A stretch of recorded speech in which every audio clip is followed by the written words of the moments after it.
Hello, distinguished guests, and welcome to Aquarium Bright. Here, you will get to see the most dangerous sea and ocean creatures. But don't let what I said mislead you. It's very well possible for you to come across one of these underwater animals during a walk on the beach. So take a look at them carefully now, and you might just avoid a disaster. Is it fish or is it stone? What you're looking at is commonly known as the stonefish, but its fancier names include the dornorn and the sinancia. If you're into diving and observing the underwater, you might already have come across one without noticing. Its appearance makes it almost impossible to distinguish it from a real stone due to its gray coloration and mottled appearance, especially if you're wearing fogged snorkel goggles. So you better pay attention because otherwise the consequences can be unfortunate, since stonefish are the most venomous fish known. Although some types of stonefishes are known to live in rivers, and most of them are found in coral reefs near the tropical Pacific and Indian Oceans. Their needle-like dorsal fin spines stick up when they're disturbed or threatened and inject the poison they contain. The most common reason why stonefish stings occur is swimmers stepping on them without realizing it. However, you don't need to be in the water to get stung. Since they can survive out of the water for up to 24 hours, you'll have to watch where you step when you're at the beach as well. Those who got stung by stonefish describe their experience to be extremely distressing. Their venom can result in infection, and in some cases, it is known to cause shock and paralysis.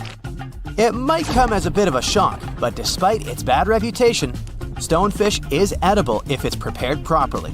When the fish is heated, its venom breaks down.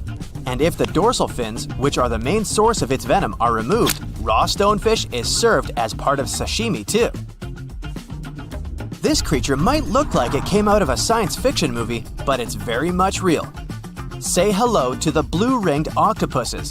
Don't be deceived by their small size, which can range between 5 to 8 inches including their arms, because they're packed with venom to cause great damage to as many as 26 people within minutes. Just like stonefishes, blue-ringed octopuses are found in the Pacific and Indian Oceans, from Japan to Australia.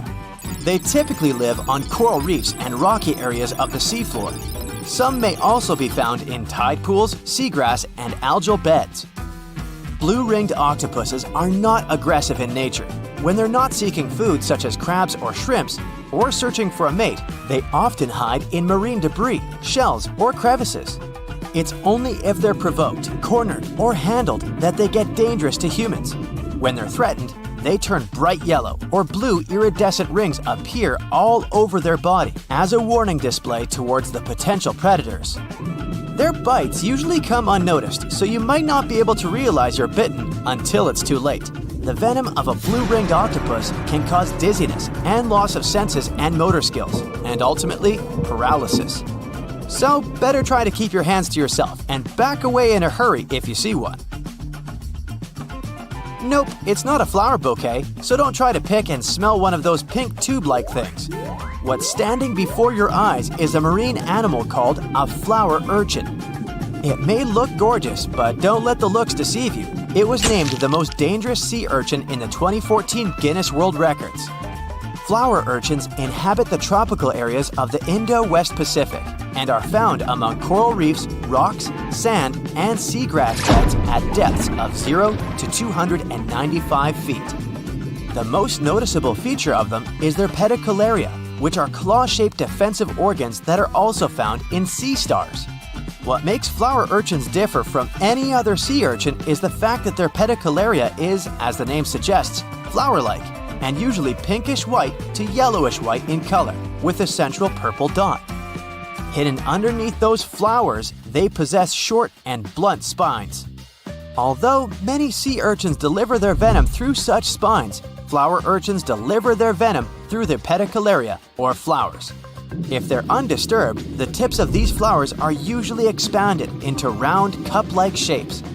On their surface, they possess tiny sensors with which they can detect threats, and once they contact such threats, these flowers immediately snap shut and start injecting venom. What's weird is that the little claws of the flowers can sometimes break off from their stalks, stick to the point of contact, and continue injecting venom for hours into whoever touched it. Yeesh. Looks like a giant puddle of melted strawberry ice cream, right? You wish. It's a lion's mane jellyfish, which is also called giant jellyfish, Arctic red jellyfish, or hairy jelly. They're known to prefer cool water. That's why they can mostly be found in the Arctic, northern Atlantic, and northern Pacific Oceans. But it's possible to spot them around the British Isles or in the Scandinavian waters too. Lion's mane jellyfish are one of the largest known species of jellyfish. They get their name from their long, flowing hair-like tentacles and can reach lengths up to 10 feet. And although the average bell diameter of a lion's mane jellyfish is around 20 inches, they can sometimes attain a diameter of over 7 feet. The largest lion's mane jellyfish recorded was seen in 1865 off the coast of Massachusetts. It was measured to have tentacles around 125 feet long and a diameter of 7 feet. To help you picture it, this is longer than a blue whale. Lion's mane jellyfish hunt by extending their tentacles outward and creating a trap to catch their food. Since they have around 1,200 stinging tentacles, the fish would have to be extremely lucky to be able to escape them. The sting of a lion's mane jellyfish is usually not life-threatening, but you would still want to avoid swimming into its tentacles because it can be very painful to humans. And if you see one washed up on the beach, better not touch it because it can still deliver a sting long after they've been on the shore. Fun fact, the lion's mane jellyfish appears in the Sherlock Holmes story, The Adventure of the Lion's Mane, as a suspect. But don't worry, we won't give you any spoilers. The last marine animal you're seeing now is a sea snake, and yes, they are different from eels. There are 69 identified species of sea snakes. Most of them can be found in the tropical and subtropical waters of the Indian and Pacific Oceans, and they have been around for millions of years. To make things easier, scientists have separated all different species of sea snakes into two categories: true sea snakes and sea kraits.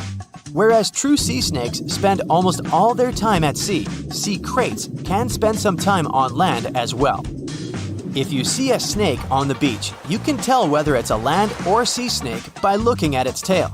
If it's paddle-like, then that's a sea snake you got there, but make sure to keep your distance in both cases. All sea snakes need to surface regularly to breathe since they have no gills. That's why you can come across one while swimming.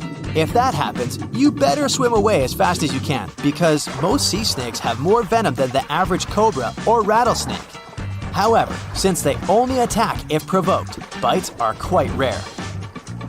One more cool fact about sea snakes: they are the only reptiles to give birth in the oceans. The majority of sea snakes keep the eggs within themselves and give birth to nearly fully formed snakes while swimming.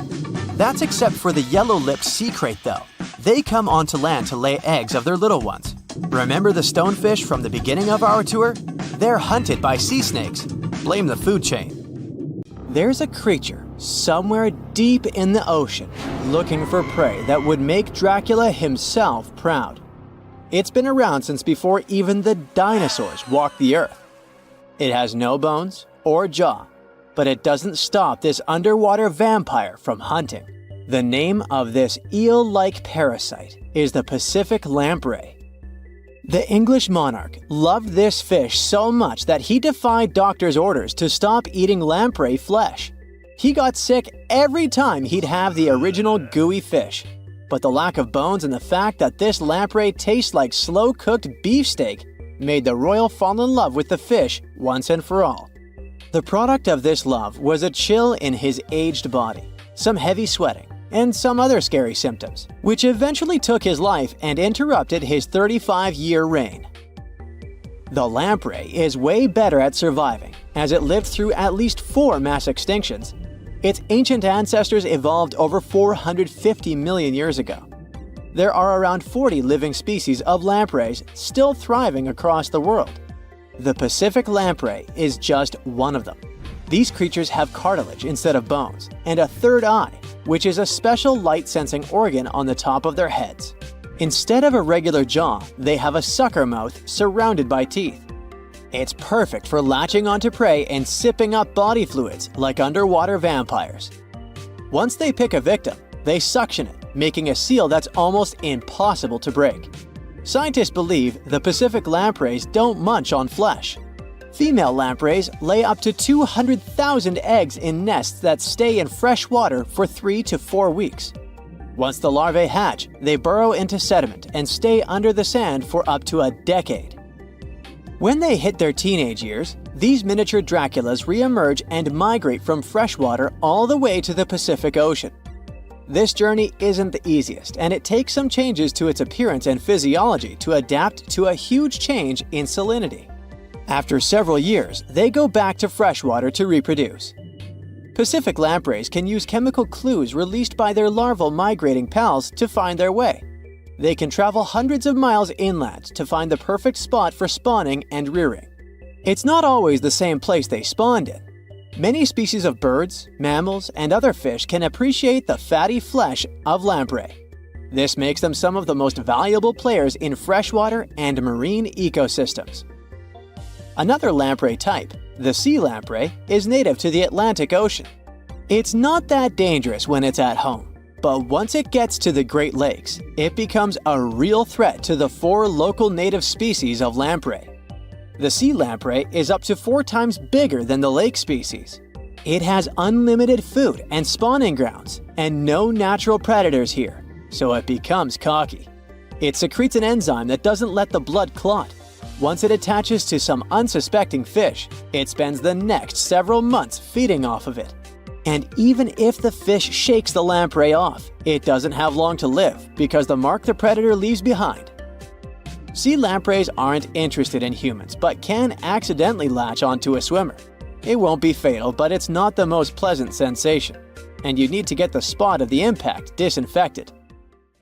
The Australian box jellyfish looks harmless, but it's considered the most venomous marine animal. Unlike other kinds of jellyfish that float with the current rather than swim, this creature can reach an impressive speed and choose its own direction.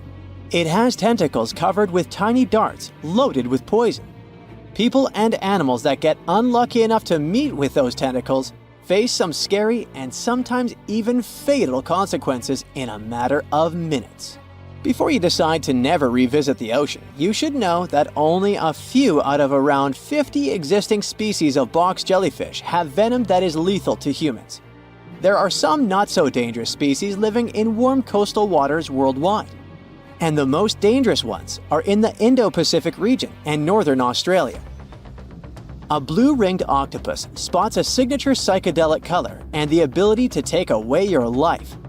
This cute-looking sea monster likes to spend its time in the soft, sandy bottom or shallow tide pools and coral reefs. It normally hides in underwater crevices, among shells or debris. If you disturb it, the octopus will activate its tiny color-changing organs and demonstrate its blue rings as a warning signal. The next step will be releasing a venom 1,000 times more powerful than cyanide. This venom is more toxic than that of land mammals. The octopus normally uses it to hunt crabs, shrimp, and small fish by pecking them with its beak and paralyzing them. There is no known antidote for the venom, so if you ever see this sea creature, the best you can do is to stay away from it. It bites without any pain, so you might notice when it's too late. The good news is that it's not aggressive and won't go after you unless it's cornered.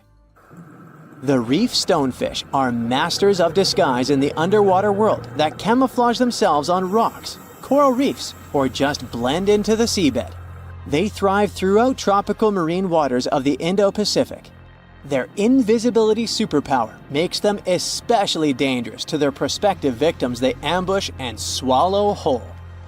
If someone happens to disturb them, their 13 defensive dorsal spines stand on end and deliver a powerful venom punch. They say stonefish stings are extra painful and lead to scary consequences within minutes.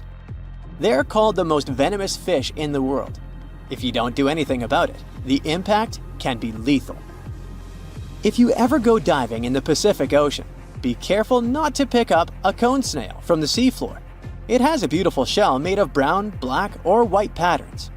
Like most other snails, it's slow, but it has a complicated system of seeking out prey. It likes to snack on fish, marine worms, or even other snails.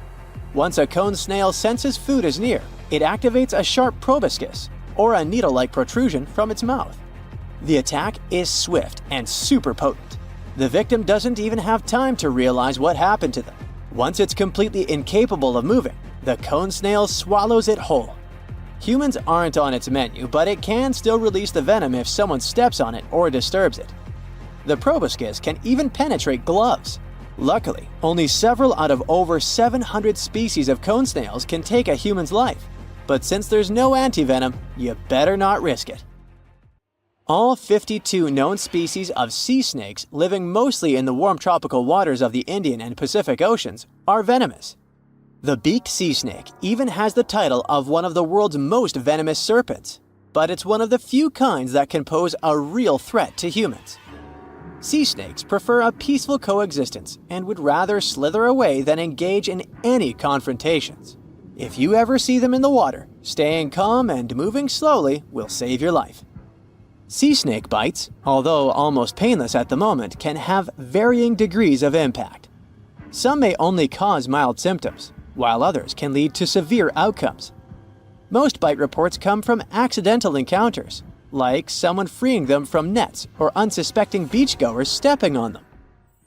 Blue dragons rarely grow larger than the size of a grape. They like to swim belly up, so their brightest blues blend in with the ocean waters. And the silver front faces down and camouflages with the darker seabed. Blue dragons feed on another dangerous sea creature and store up their stinging cells. Their venom lives on even after the fish itself is no longer alive. That's why you should be extra careful and never pick up or step on them on the beach. Okay, let's face it, we humans are pretty ordinary. I mean, we're no superheroes with superpowers, right?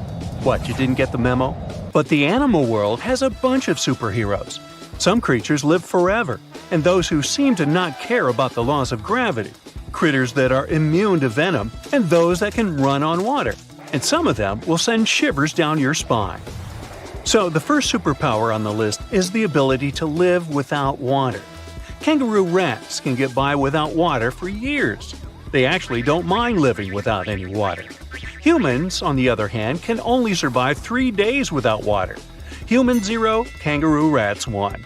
These little buddies live in extremely arid desert areas and have to get water from the seeds and plants they eat. And although it may sound a bit disturbing, kangaroo rats also know how to extract water from their urine before they set off on a bathroom trip. This way, they don't waste a single drop of precious moisture. Well, that would come in handy at sporting events. Now let me introduce you to the Peter Parker of the animal world. Yep, seems like Spider-Man is real, but not human. Meet a gecko lizard, or simply gecko. This critter has a marvelous ability to climb up all kinds of vertical surfaces and can even go for a walk on the ceiling. This gravity-defying feat is possible thanks to the lizard's unique foot pads covered with tiny hairs. They can cling to almost any kind of surface, no matter whether it's smooth, hard, rough, or soft. One more fun fact about these guys is that they lack eyelids, so they always keep an eye wide open for what's going on around them. If you wonder how they keep their eyes protected, here's the answer. Their eyes are covered with a transparent membrane, the cornea. Sure thing, they can't close their eyes, and if they have something in their eye, they simply lick it off. Right, they clean their eyeballs by licking them. I guess that's another superpower. Any supersonic superpowers here? Sure. A 1-inch long subtropical shrimp disorients its prey with a sonic boom. Despite its modest size, the pistol shrimp is one of the loudest marine animals. When the shrimp snaps its claws, it creates a sound as loud as a sonic boom. Naturally, this sound stuns the prey, and the shrimp can catch it without too much effort. Now, in the comic world, there's Venom. In the animal world, there's a guy that can be called anti-venom. Opossums are known for their handy trick of pretending to have passed away when a predator attacks them. But that's not the end of the story. These guys are also immune to rattlesnake and pit viper venom. The secret is a peptide that helps opossums neutralize dangerous chemicals. This is the reason why snakes are a favorite treat on opossums' diet. There's one curious thing they have on their diet: ticks. One opossum can hoover up about 5,000 ticks per season, and most of them are picked off their own bodies. Now, imagine a fish that is so notorious that it's called a dangerous fish. It's mabenga, and it literally translates to dangerous fish in Swahili. This monster lives in freshwater and doesn't mind having a crocodile for lunch. Not a whole crocodile, but mabenga can take a bite out of them. But to be honest, these guys are intimidated by the crocodiles, the same way the crocs are intimidated by them. Now, you're watching this video on some gadget, right? Well, we all owe the gadgets we have to the electric eels in some way. I mean, all gadgets have batteries, and eels contributed a lot to the invention of an electric battery back in 1800. I know, the batteries have unrecognizably changed since then, but still, the first electric battery ever was invented thanks to electric eels. Anyway, if you see one of them and want to thank them for their magnificent invention, don't do that. Thing is, they can deliver shocks up to 860 volts. You don't want to experience that. Now let's talk about the Count Dracula of the animal kingdom. Nope, I'm not talking about bats. I'm talking about the fanged vampire fish. These fish are known as payara and have two long fangs protruding from their lower jaw. Here's why some people associate them with vampires. Hippos are the beauty gurus, since they know how to save a fortune on skincare. Living under the harsh African sun, these animals secrete a sweat-like red oily substance that evaporates and keeps the animals' bodies cool. Besides, the fluid works as a moisturizer, sunscreen, and antibiotic all in one. But they're not the only ones with such a superpower. Mantis shrimp know how to produce natural sunscreen too, but they use it for eye protection. It's all about amino acid pigments, and these pigments act as special filters that contribute to their sharp vision too. That's what I call multitasking. Meerkats have dark patches around their eyes which makes them look even cuter. But these black circles aren't there just to make these buddies more adorable. They also function as built-in sunglasses. The dark fur on the patches blocks the blazing sun, and as a result, meerkats can gaze directly at the sky. On top of that, the sentry, a meerkat that watches out for birds and other predators, can easily see danger coming and alert its mates. Wild goats are famous for their climbing skills, but the alpine ibex from northern Italy is the champion. This critter can climb nearly any vertical surface, defying several physical laws in the process. Interestingly, the animals that do walk on the steepest cliff walls are typically mother goats with their little ones. Large males prefer to keep their distance and use flat horizontal surfaces. Smart guys. Some animals protect themselves with venom or nasty bites, while others use chemical tricks for protection. Listen to this. Some species of millipedes produce hydrogen cyanide and exude it when they feel threatened. Hydrogen cyanide is odorless but highly toxic. One little millipede can't seriously hurt you, but you may have burns or even blisters if your skin is sensitive. Plus, to make the picture even scarier, some millipedes glow in the dark. So watch out, and if you see a crawling spot of light at night, run away as fast as you can. When the bombardier beetle feels threatened, it sprays scorching liquid from the tip of its abdomen with a loud popping sound. As soon as the beetle senses danger, a chemical reaction starts in special reservoirs in its abdomen. The heat from this process nearly reaches the boiling point and also produces special gas that triggers the ejection. This super protection is usually fatal for the attacking insects. I guess so. Plumed basculus lizards have an uncanny ability to run on water. First of all, their hind feet are equipped with long toes which have fringes of skin that can spread out in the water. As a result, a bigger surface of the lizard's foot comes into contact with water. Then, when it runs on water, it pumps its legs incredibly fast. This creates little pockets of air that prevent the animal from drowning by keeping it on the surface. Now, fleas can be annoying, but it doesn't make them any less amazing. These tiny critters can leap about 50 times their body length. If people could do the same, we would be jumping about 1/4 of a mile into the air. Well, let's try it. The most curious thing about fleas' astonishing ability is that they take most of the power for leaps from their toes, not knees. So, what's your favorite animal superpower? I vote for the kangaroo rat. I don't like standing in lines for the bathroom. So imagine stumbling upon a creature so huge it could dwarf even the largest known marine animals today. Scientists discovered the fossils of this beast on England's coast and believe it once ruled the waves. The new species was named Ichthyotitan severnensis, but thankfully for me, scientists nicknamed it the little stock monster. Its estimated lengths range from 72 to 85 feet long, almost as big as a blue whale. Megalodon can't even compare to this. It was only about 60 feet long. And what's crazy is that this fossil we found wasn't even an adult, so who knows what their actual size was. The first piece of the little stock monster was discovered in 2016 in the Westbury Formation. Researchers found a 3-foot-long jaw part that belonged to an unknown species. For years, this single fragment had been driving them crazy because they had no idea what that animal was. Then, in 2020, a miracle happened, of sorts. A father with his 11-year-old daughter found the second piece of fossil on a beach. This discovery led to more findings. Finally, in 2022, the last piece of the literal jaw puzzle was found, buried along the Somerset coast. This leviathan belonged to the Shastasaurid family. Both the little stock monster and other Shastasaurids had one ancestor, so all the species in this family are super similar to each other. For example, all of them were the largest marine reptiles ever to exist. Although our little stock monster is much larger, most Shastasaurids could grow up to only 69 feet long, and it's possible that the little stock monster, when fully grown, would reach up to 100 feet or even more. Both of their bodies were just perfect for cruising the ancient seas. These marine titans were elegant and slender, with an elongated snout. Other marine animals at the time were smaller and looked more like dolphins. Shastasaurids had long paddle-like limbs adapted for efficient swimming. Their skulls show large eye sockets, which means they had excellent vision. If you were in the ocean, no matter what time it was or where you were hiding, they could spot you.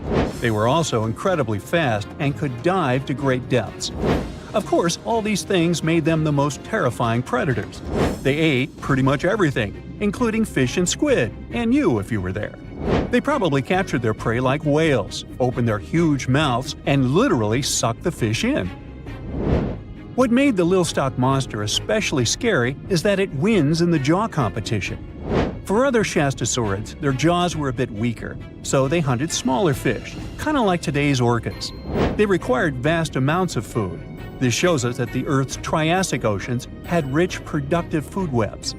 But the little stock monster has this unique feature. It could open its jaw almost 90 degrees upwards. It also had tons of powerful muscles around. Its jaws were horrifyingly strong. So while others were hunting some squids, the little stock monster probably hunted large fish and even other marine reptiles. Fossils of Shastasaurids have been found everywhere in the world, from North America to Asia. This means that these creatures dominated and terrorized the oceans for millions of years, although even they weren't completely safe from scavengers. And that's exactly why we struggle to find these fossils now. Scavengers didn't leave any remnants of them. So, while we have some fossils of this marine family, they mostly remain a mystery for us. They lived in the oceans about 200 million years ago, in the late Triassic period. The Earth looked completely different back then. All continents were united in one Pangaea, a huge landmass. Some parts of this supercontinent were covered with lush conifer forests, while others were dry deserts and open prairies. It was before the famous Jurassic period, but there were already first pterosaurs and amphibians. It seems like those monsters were crazy resilient. The Triassic period was super unstable, but they survived through many changes in the environment. Well, until the last one. The Triassic extinction came out of nowhere. It was one of the Earth's big 5 extinction events. It wiped out almost all species on the planet, including these leviathans. It's still not clear what happened exactly, but it looks like there was a huge tectonic activity. Volcanoes in the oceans were going crazy back then. These massive volcanic eruptions have probably altered the climate and ocean chemistry, leading to the extinction of many species. Scientists have a theory that it might have happened because there was a rain of comets flying to our planet from the Oort cloud. This likely happens about every 200 million years or so. I wasn't around then, so I'm just guessing here. In any case, after the extinction, the Earth took some time to recover. Then it entered the famous Jurassic period. More terrifying sea monsters were on the way. One of them left us a colossal skull. This fossil is 150 million years old, and it also belonged to a sea beast from Jurassic times. They called it the Sea Rex. The name is very fitting. This monster could have broken a car in half with one bite. It was also discovered accidentally. A fossil enthusiast was walking along the Jurassic coast. This place is famous for having tons of ancient fossils, all because of the erosion in stormy weather. Typically, people find small spiral fossils here. However, this time, he discovered a giant sea monster fossil. Excited, he contacted scientists. They arrived at the spot right away and then had to carefully climb down a cliff to search for the rest of the skull. This fragment alone is 6.5 feet long. Turns out, it's a newly discovered species of pliosaurs, giant predators of the ancient seas. Pliosaurs were among the largest marine predators ever. Some of them grew up to 40 feet long. They used their huge teeth to snatch and devour prey, including other reptiles. Well, at least those creatures are far gone.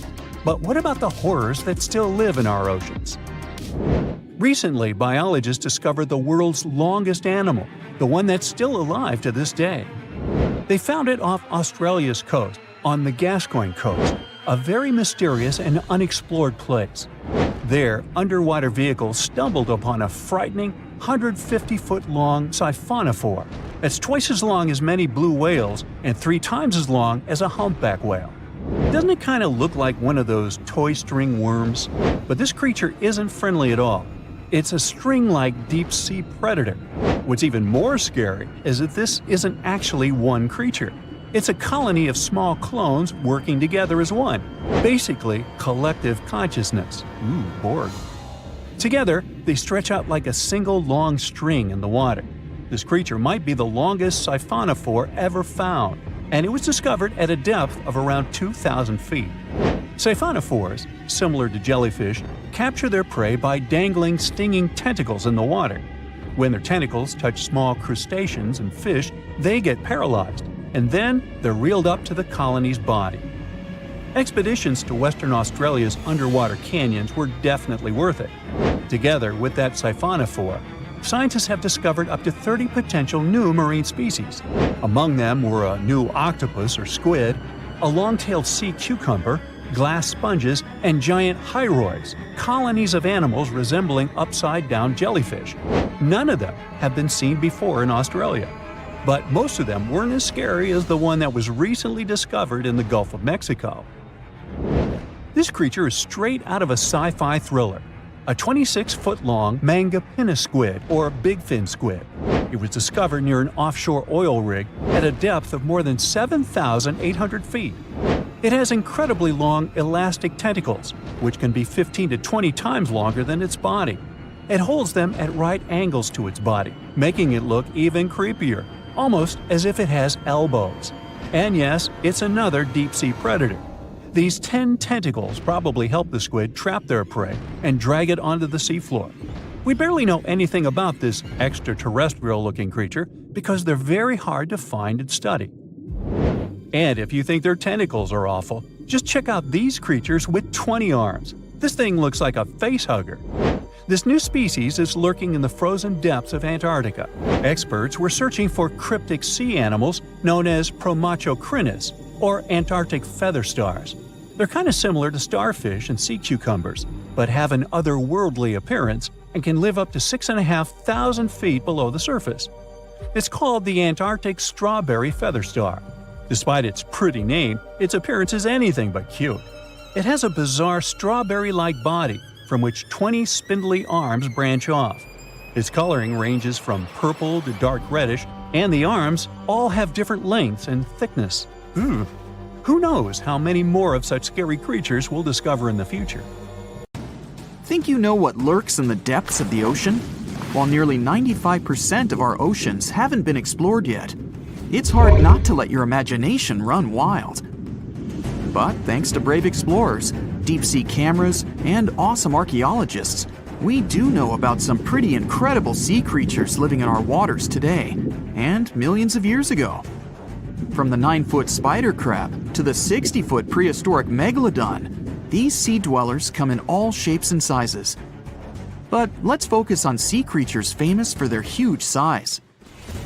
Can you guess which living species of whale is the largest? Well, it's not the orca, but that's a good guess.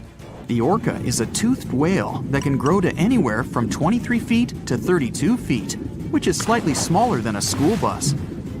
How about the narwhal? Nope, they're not the biggest either. These unicorns of the sea live mainly in Arctic waters and only grow 13 feet to 20 feet in length, and that's including their 9-foot tusk. Tired of guessing? Okay, I give in. The largest whale that still exists today is the blue whale. At a jaw-dropping 82 feet to 105 feet, the blue whale is not only the biggest whale we know of, but is currently the largest animal to have ever lived on Earth. Seriously. These animals are bigger than a T-Rex, and even the prehistoric megalodon. If you were to put a blue whale next to a school bus, it would look like it could swallow it.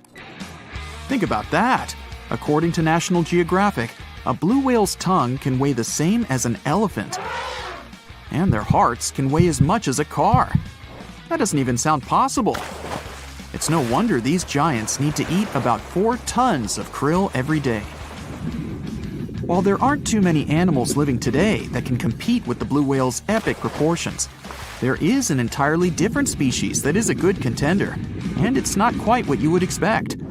It's a jellyfish. No, I'm not talking about the little jellyfish that wash up on the shore and ruin a perfectly good day at the beach. I'm referring to the lion's mane jellyfish, the biggest jellyfish around.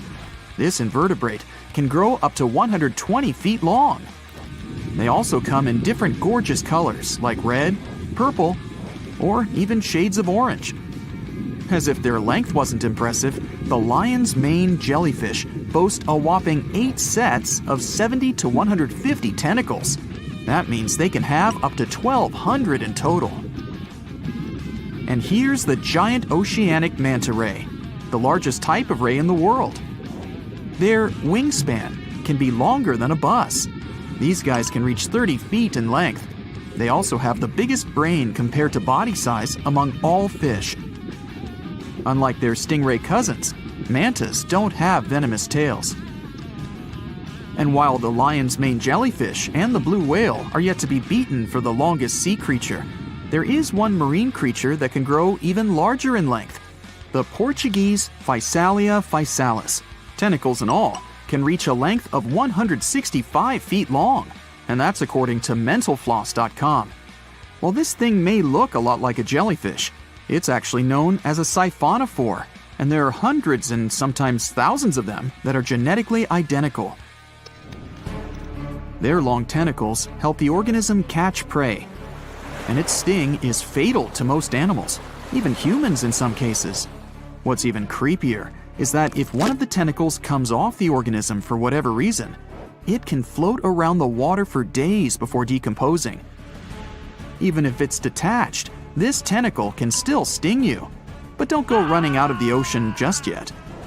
Your chances of being hurt by a Portuguese Physalia physalis sting are pretty slim. However, if you do get stung, the side effects aren't pretty, with welts, stomach cramps, an elevated heart rate, and an upset stomach. While you don't want to go anywhere near these long creatures, they sure are pretty to look at. Check out all those colors. The Shastasaurus is the biggest marine reptile that has ever existed. These predators lived during the late Triassic period, about 210 million years ago. These amazing giants could reach lengths of up to 69 feet and weighed more than 75 tons. This made the Shastasaurus as heavy as a blue whale. And if you could stand this creature up vertically, it'd be as tall as a 7-story building. Despite appearances, the Shastasaurus was actually pretty slim for its size. Its ribcage was only 6 feet across. You'd think that this big guy was chowing down on other dinosaurs, but that's not the case at all.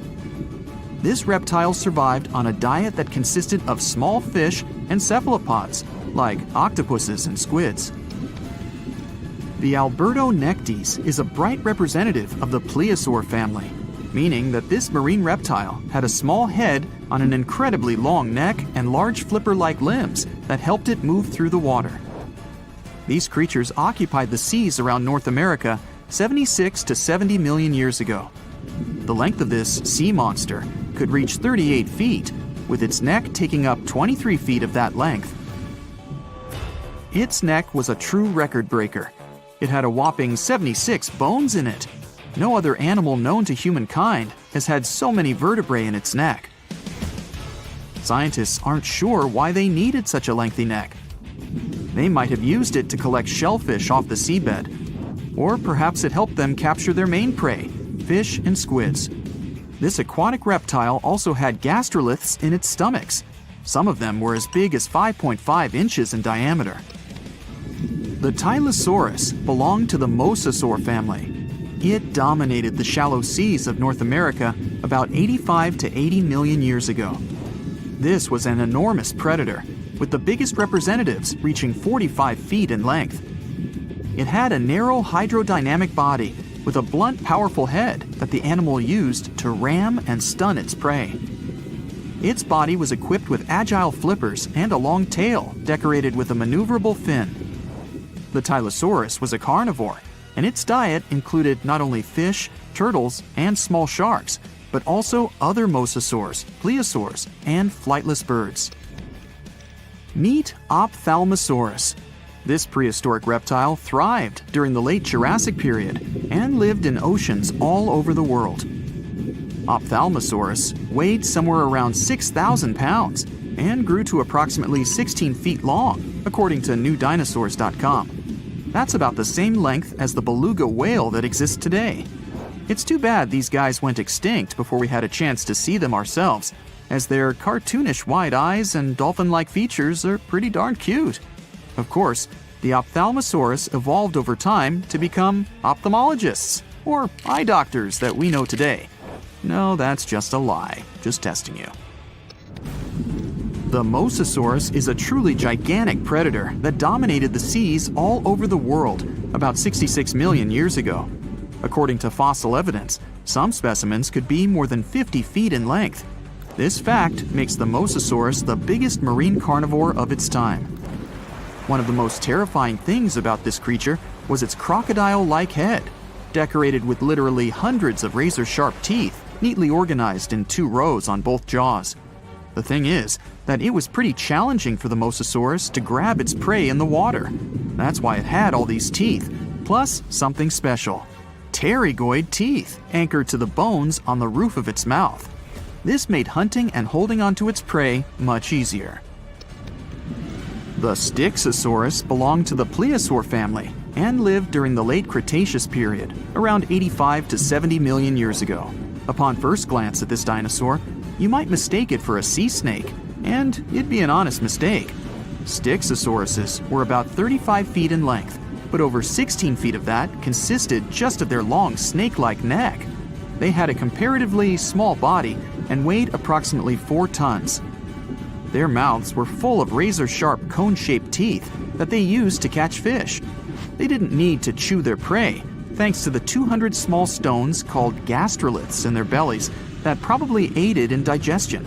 At the same time, some scientists believe that the Styxosaurus used these stones to sink to the ocean bottom in search of particular types of fish. Looks kind of like Nessie to me. Now prepare yourself for some weird stuff. We're going to dive into the fascinating world of sea cucumbers, the squishy detritivores that are nature's very own recyclers. These exotic marine creatures might not be everyone's first choice for a pet, but trust me, they've got some unique talents that are worth talking about. Sea cucumbers are colorful little creatures with a digestive tract that's basically just a hole at either end. Their bodies are fat and squishy, covered in leathery skin, and guess what? They breathe through their butts. These amazing creatures have found a way to make the most out of every part of their body, few as they are. Now, you might be wondering what sea cumbers do with their unique set of skills. Well, they play a crucial role in cleaning our planet's waters. They munch on all the debris found on the seabed and break it down internally, removing all the bad stuff in the process. It's like having little vacuums cleaning up the ocean floor. Believe it or not, sea cucumbers are in high demand in the kitchen too. They're harvested and traded in many countries. The Asian market, in particular, absolutely loves them. You can find them being sold cooked and dried under all sorts of fancy names. Or, if you prefer a more direct approach, you can just call them sea slugs. Now, here's the fun part. A dried sea cucumber can cost you up to a whopping $1,400 per pound. These squishy delicacies are truly worth their weight. But let's take a step back in time. The tradition of eating sea cucumbers goes way back, more than 1,000 years in Asia to be precise. And as demand for these curious creatures grew, so did the need to find them elsewhere. This led to overexploitation of local fisheries, causing sea cucumber stocks to diminish in many countries. Uh-oh, not good for our little sea cucumber friends. One of the most interesting examples of sea cucumbers is the pink see-through Fantasia. Not only does it look amazing, but it also has this great defense system, where it uses bioluminescence to scare off predators. Thankfully, some brilliant researchers around the world have decided to act. They're on a mission to breed sea cucumbers and replenish the depleted fisheries. They're also exploring how these creatures can be a reasonable food resource and help reduce the damage done by fish farming. In Scotland, for instance, where a team of enthusiastic students started a company for this particular purpose. Their goal? To figure out how sea cucumbers can absorb as much of the bad stuff they can in the water. They might just be the aquatic superheroes we've been waiting for. Meanwhile, in Sweden, marine biologists are working hard to restore the population of red signal sea cucumbers. These poor creatures have been fished out of local waters, but specialists are determined to give them a fighting chance. They're also exploring how sea cucumbers can fit into seafood cultivation. Their lab is like a sea cucumber daycare, carefully nurturing the next generation of these wiggly wonders. And let's not forget about Canada. Research scientists are focusing on the giant red sea cucumber. These magnificent creatures can grow up to 20 inches long and are perfect for co-cultivation with other species. They're even developing special containment systems that will make it easier to keep sea cucumbers where they're needed the most. Okay, speaking of amazing sea creatures, what about a fish that can fly? Heard that right, we're about to stumble upon a land where fins meet flying, and the ocean becomes a runway for these airborne acrobats. Prepare to be fantastically entertained. Nah, I didn't write that one. So picture this, you're lounging by the warm ocean waters, minding your own business, when suddenly you see a fish soaring through the air like a torpedo. That's right, they are real, and they got some serious style. With their sleek bodies and pectoral fins that resemble wings, they're the high flyers of the sea. Now, you might be wondering, why would a fish take to the skies? Well, it turns out these magnificent creatures have developed this nifty gliding ability as a sneaky trick to escape from their underwater foes. And boy, do they have plenty of enemies. Those guys are all on the lookout for a tasty flying fish snack. When it comes to their diet, these avian fishes are quite the foodies. They chow down on a variety of treats, including the ever-popular plankton. Who knew tiny floating organisms could be so delicious? Now let's take a closer look at the flying fish family album. We've got a whopping 40 known species strutting their stuff in the sky. And here's a fun fact. All of them have tails that are forked in an uneven manner, with the lower lobe being longer than the upper one. It's like the fishy version of a funky hairstyle. And there's more. Some of these weird flyers even have supersized pelvic fins, giving them the appearance of having 4 wings. Can you imagine the envy in the fish community when they see these trendsetters gliding by? Okay, now let's get to the nitty-gritty of their airborne adventures. The flying fish takeoff is a sight to behold. First, they gather some serious speed underwater, reaching a zippy 37 miles per hour. That's faster than some highway speed limits. Then, like a rocket ready for blastoff, they angle themselves upward and break the ocean surface, ready to take flight. But they don't stop there. These thrill seekers can reach heights of over 4 feet in the air. Can you imagine the view from up there? They glide through the sky, covering long distances. That's like the fishy equivalent of a marathon. And here's the best part. When they approach the water again, they can flap their tails and continue their flight without fully returning to the depths. These fishy flyers are also all about the nightlife. Just like partygoers flock to a glittering disco ball, flying fish are attracted to light. Crafty fishermen take advantage of this by setting up canoes with just the right amount of water to keep the fish comfy but prevent them from escaping. Then they add a luring light to the scene, and before you know it, flying fish are caught left and right, supplying a bountiful catch for those lucky fishermen. Don't worry though, these flying fish aren't on the endangered species list. Not yet, at least. The next time you find yourself by the ocean, keep an eye out for these marvelous creatures. You never know when you'll see a flying fish extravaganza. Our next adventure takes us into the quirky world of underwater romance. Picture this: a scene that looks like someone doing the tango with their lunch. Wait, what? No, it's not a throwing up contest, I promise. We're diving headfirst into the jaw-dropping, pun intended, mating ritual of the jawfish. These curious creatures call the coral reefs of the Caribbean Sea and the Western Atlantic home. And boy, do they know how to make a spectacle of themselves. Forget about pickup lines or fancy gestures. These jawfish rely on their unique jaw-based moves to pursue their potential partners. It's like a dance-off, but with their mouths. Not only are these fishy fellas skilled in the art of sand scooping, but they also double as diligent parents. Talk about alliteration. Talk about multitasking. The males take their parental duties to the next level by carrying the precious eggs in their giant mouths until they're ready to hatch. It's like they have their own aquatic daycare center going on. When they're not busy nurturing their offspring, these jawfish transform their mouths into fighting tools. That's right, it's time for the Jawfish Fighting Championship. They go head-to-head, or rather mouth-to-mouth, in epic battles of mouth strength and agility. You know the old saying, put your money where your mouth is? Well, these jawfish take it to a whole new level. Whether it's for romance, parroting, or friendly competition, these jawfish show us that sometimes actions do really speak louder than words. They may look like they're having a bad seafood experience, but rest assured, it's just their unique way of finding love and expressing themselves. Scientists and geologists are out there in the vast ocean, towing these trusty devices, also known as streamer cables. They drop these cables about 16 to 65 feet deep, with each stretching over 20,000 feet long. Now you can imagine that this whole setup creates quite a commotion underwater, attracting all sorts of curious creatures.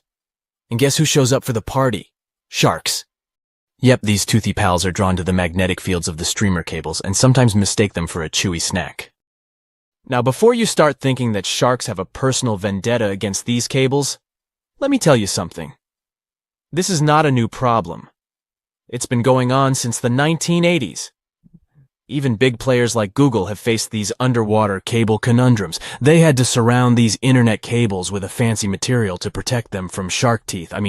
Can you imagine a shark causing a delay in your internet browsing? That's one hungry predator with a serious grudge against technology. So, why exactly are sharks so keen on these cables? Well, no one knows for sure. Some scientists think it's because sharks have a thing for electromagnetic fields and get curious. Others believe they just have a thing for anything cable-shaped. It's not all sharks that cause such problems, but which of them are the troublemakers in this aquatic tale?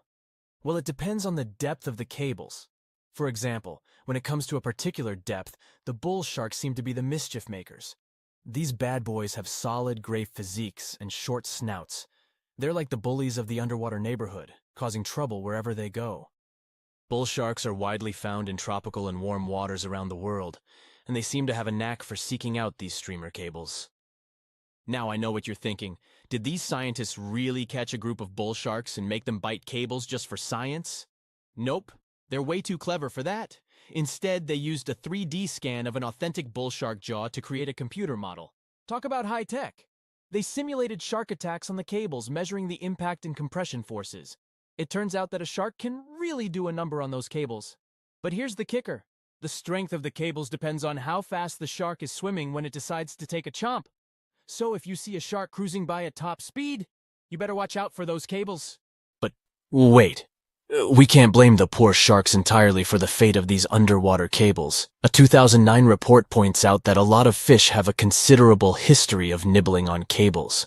It's like a buffet for these underwater creatures. Barracudas, sharks from shallow and deep waters, and even some other sneaky culprits have been identified as cable biters.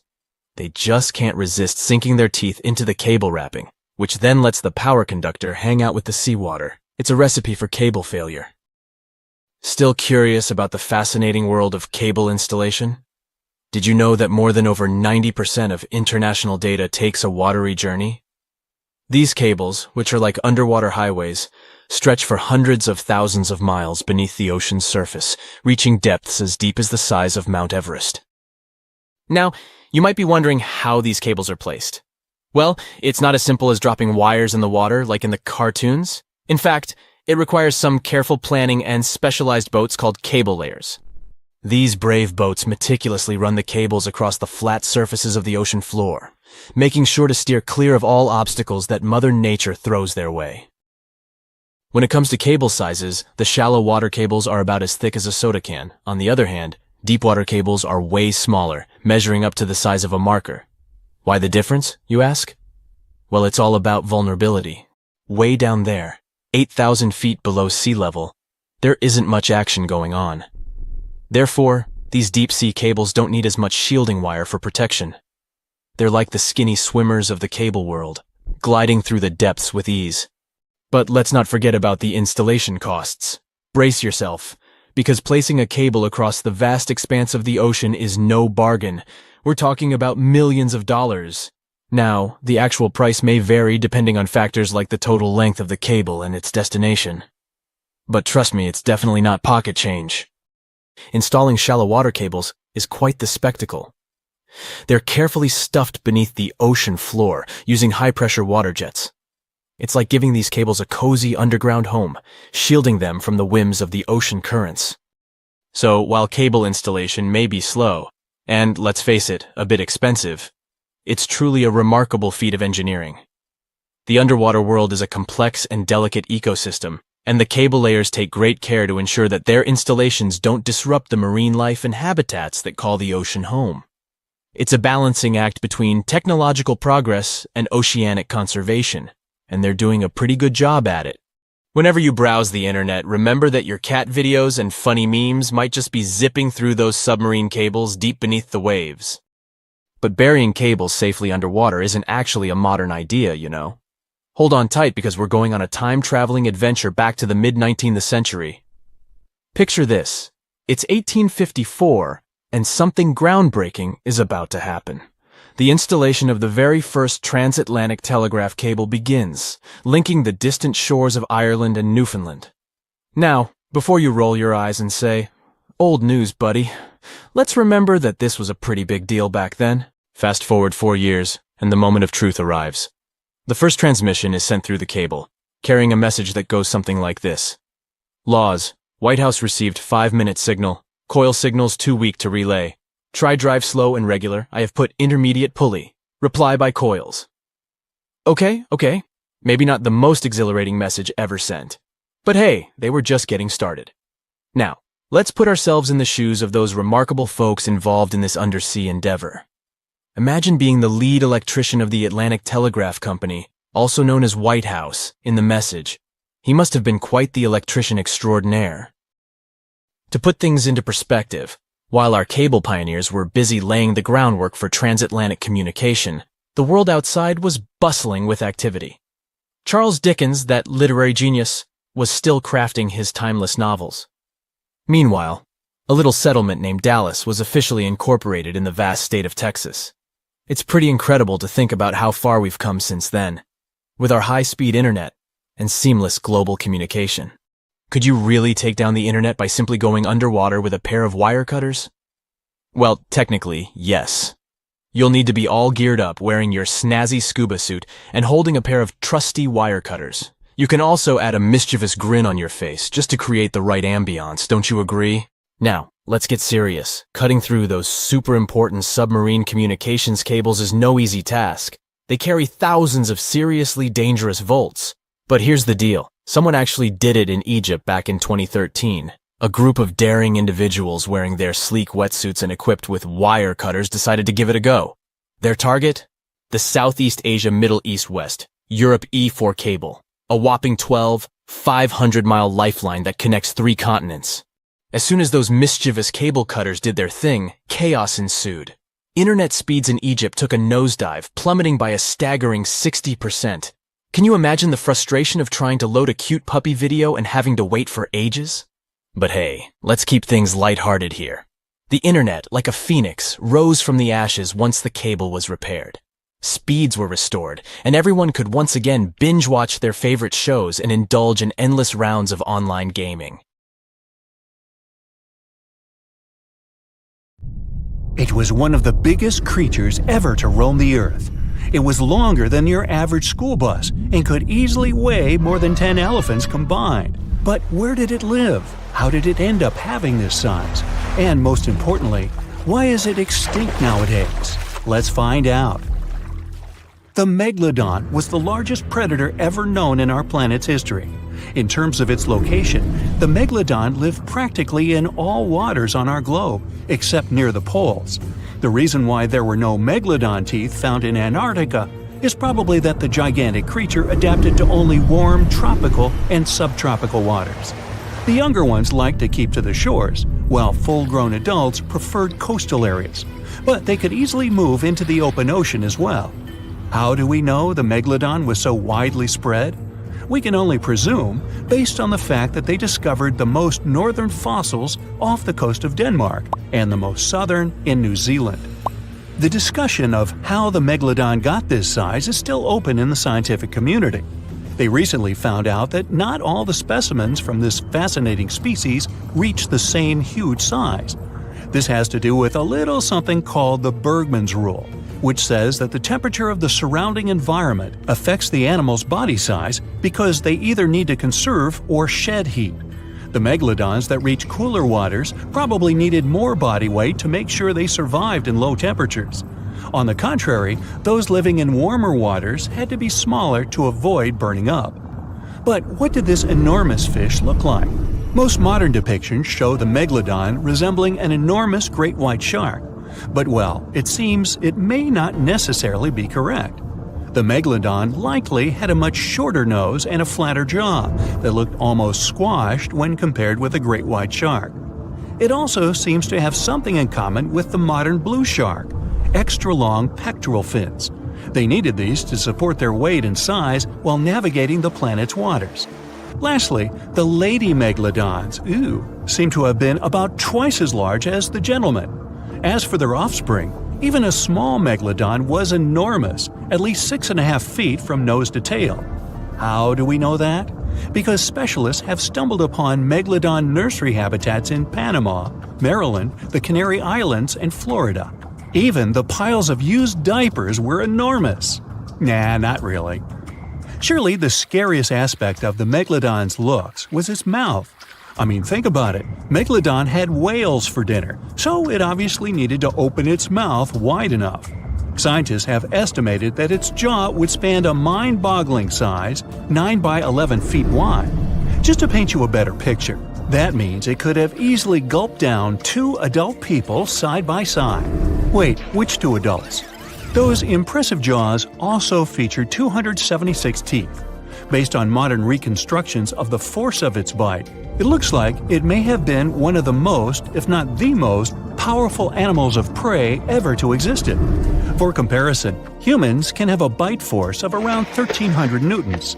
Today, great white sharks have been estimated to be able to bite down with a force of over 18,000 newtons. The megalodon tops all the records, with an estimated power of bite up to 10 times greater than that. It could basically crush a car with very little effort. Its teeth were also pretty amazing. Similar to sharks, the megalodon was fast in replacing its broken or worn teeth. With 4 or 5 rows of teeth in its mouth, it basically acted like a conveyor belt, growing back damaged or missing teeth within about 48 hours. This means that an adult megalodon probably would have grown several thousand teeth throughout its lifetime. It was nice of them to do that, though, since it's probably one of the reasons why megalodon teeth are so common in fossil records, and we're able to study them properly. To maintain its impressive physique, the megalodon had to eat somewhere around 2,500 pounds of food per day. Can't wrap your head around that? Well, it was the equivalent of 1 1/4 cows per day to survive. It's like if you had to eat 3,300 cans of tuna every day. I've used the word megalodon a lot, but have I mentioned where it comes from? When translated from Greek, it means giant tooth. Ah, those clever Greeks. However, this giant shark's full scientific name is a bit more complicated: Carcharocles megalodon. But are these gigantic predators actually extinct? We tend to believe so, but let's be honest for a second. We've come to know more about the surface of Mars than the depths of our oceans. Like, we've only explored 15% of our oceans altogether. Who knows what may be lying out there in the deep? Maybe some ancient predators? The Mariana Trench is the deepest oceanic trench on Earth. The Challenger Deep, its deepest part, is so deep that you could dip the whole of Mount Everest in there and it would still be over a mile above the surface. That's deep. If a megalodon or two ever needed a place to crash, that would be a discreet enough location. However, the Mariana Trench is not a particularly comfy place to be in. Because it's cold and steeped in total darkness and all. The temperatures here are around 36 degrees Fahrenheit all year round. And to top it all off, the pressure is 1,000 times stronger than at sea level. So it's safe to assume that if any megalodon is hiding in here, its teeth and bones might not be looking so good. Because of the intense pressure here in the Mariana Trench, proteins and calcium start to dissolve and disintegrate. That's why, for example, the Haddell snailfish, the deepest dwelling fish we've discovered, has evolved to feature flexible cartilage instead of bones. To survive here, the megalodon would also need to learn to navigate in complete darkness. That means it would have to either become luminescent or evolve to grow massive eyes like the giant squid. While it may sound like an intriguing and good idea for a movie script, most scientists don't think it's possible. Why? Well, most of them say it's because of the megalodon's size. Most foods that megalodons like to eat live in shallow ocean areas and not in the deep, deep sea. Specialists believe that if these animals were actually still roaming our waters, there's no way we wouldn't know about it. They would need to come up for dinner every now and then, right? Their food is also the most likely cause of why the megalodon is not alive anymore. While some specialists believe the megalodon became extinct because of a drop in the ocean water temperature, most scientists suggested that the shifting food chain dynamics may have been more to blame. Why? Because at some point, there was less and less of its primary food source, baleen whales, and at the same time, the numbers of its natural competitors, like smaller predatory sharks like the great white shark and whales, increased. The megalodon did live on this planet a lot more than we did, and way back when we didn't even exist yet. They were here for nearly 70 times longer than we, modern humans, have, inhabiting the oceans for around 20 million years. Homo sapiens appeared around 300,000 years ago. The megalodon managed to survive for so long mostly because of its unbeatable size. I mean, they can make a meal out of almost everything in the sea at the time. We may think about both of them as prehistoric creatures, but the megalodons and the dinosaurs never coexisted on Earth. The dinosaurs probably died out about 66 million years ago. Megalodons seem to have appeared a bit later. That's because the oldest megalodon fossils we have yet discovered are from the Miocene epoch, which began 23 million years ago. So long, Meg! Lions, dogs, cats, All these mammals sleep in pretty comfortable positions. But not whales. They look like giant floating loaves of bread, which is a scene one diver accidentally came across in the Caribbean Sea.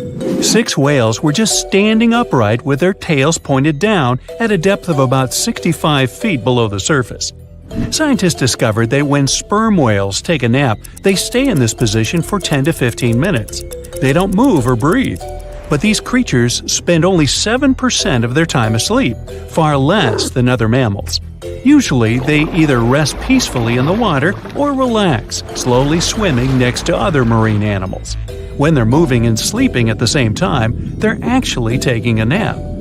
These animals can't go too deep and need to stay close to the surface.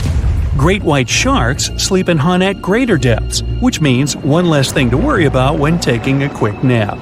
Plus, it gets pretty cold the deeper you go, and whales need warmer environments that can help them maintain the temperature of their large bodies. When alone, dolphins enter a stage of deep sleep. It usually happens at night and lasts for only a few hours at a time. While sleeping, the animal floats at the surface. It shuts down half of its brain, I can relate, together with the opposite eye.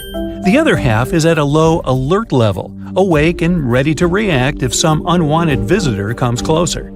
The part of the brain that is awake also sends signals when it's time to go up to the surface to take a breath of fresh air.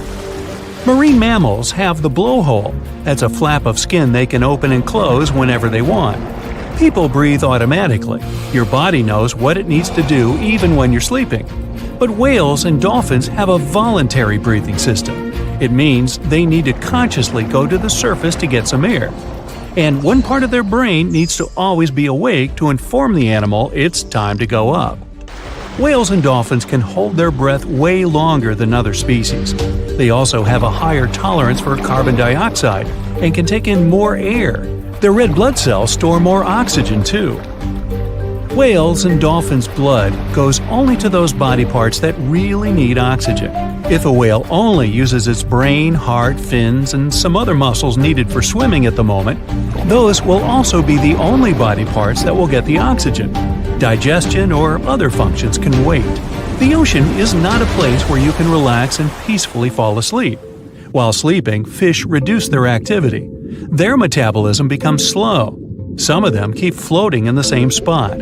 Others find a safer place among corals or in the mud. Early in life, dolphins learn to make a unique whistle that helps others from their pod to identify them. That means these specific whistles are their names, and dolphins do respond to them. Clams have feet. It looks like a large tongue that sometimes protrudes from the shell, but that's actually the foot, and it's relatively long compared to the length of the animal.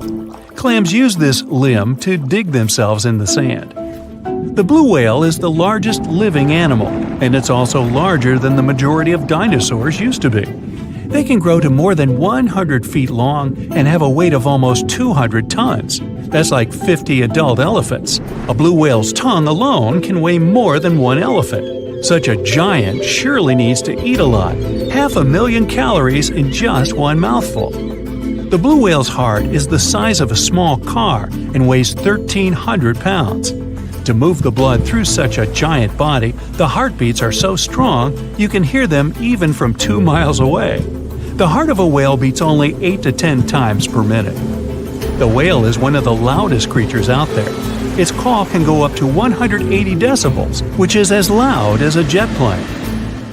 Almost 95% of jellyfish's body is made of water.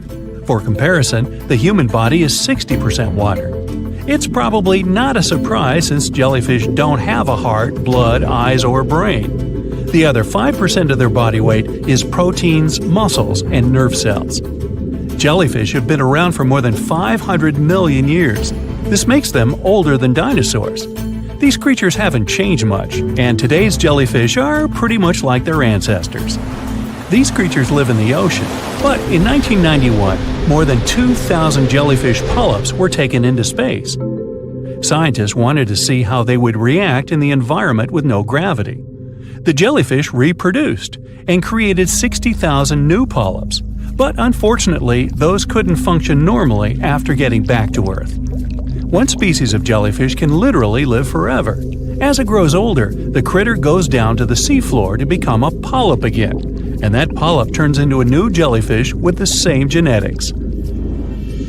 Greenland sharks can live 500 years.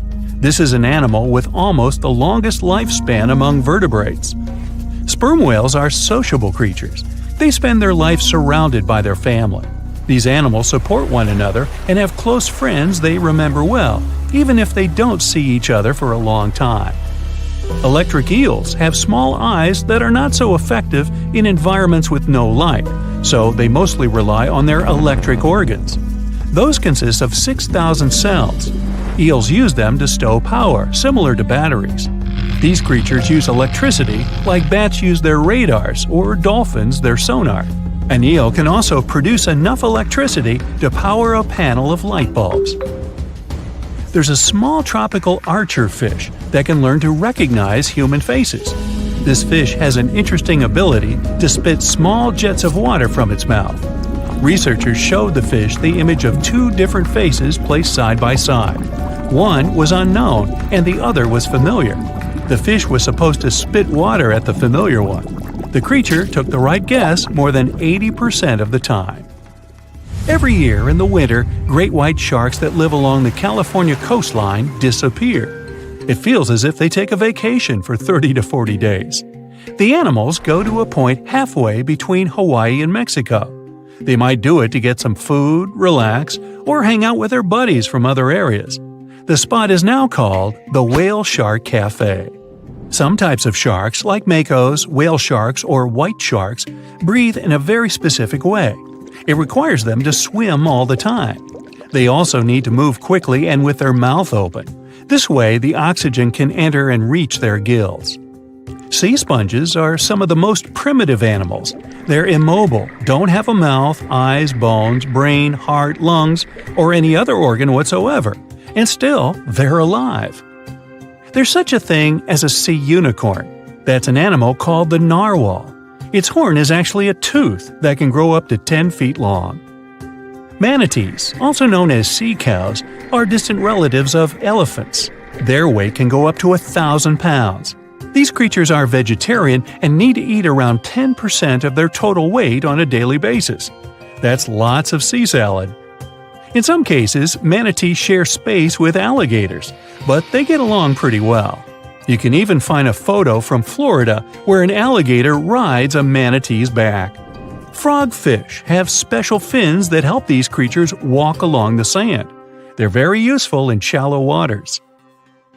A ghost pipefish is hard to see, but once you spot it, you're bound to get really surprised. Its head makes up over 40% of its body. Crabs don't feel like wasting time on such formalities as putting foods in their mouth. That's why they taste it with their feet, which is where their taste buds are.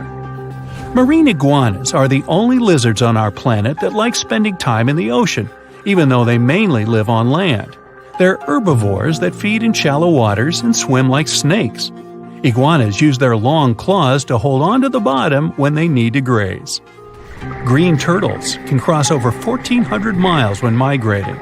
They try to find the perfect spot to lay their eggs. Penguins sort of fly when they're underwater, reaching a speed of 25 miles per hour. More than 5 million years ago, I've heard, I wasn't around then, deep-sea worms and humans had a common ancestor. So we still share 70% of our genes with these creatures, and with sea stars, squid, and octopuses. The ocean covers over 70% of our planet, and over 80% of it is unexplored. More than 1 million species live there. But there are not only animals, 3 million shipwrecks are lying all over the ocean floor, hiding mysterious stories. Many of them are yet to be discovered.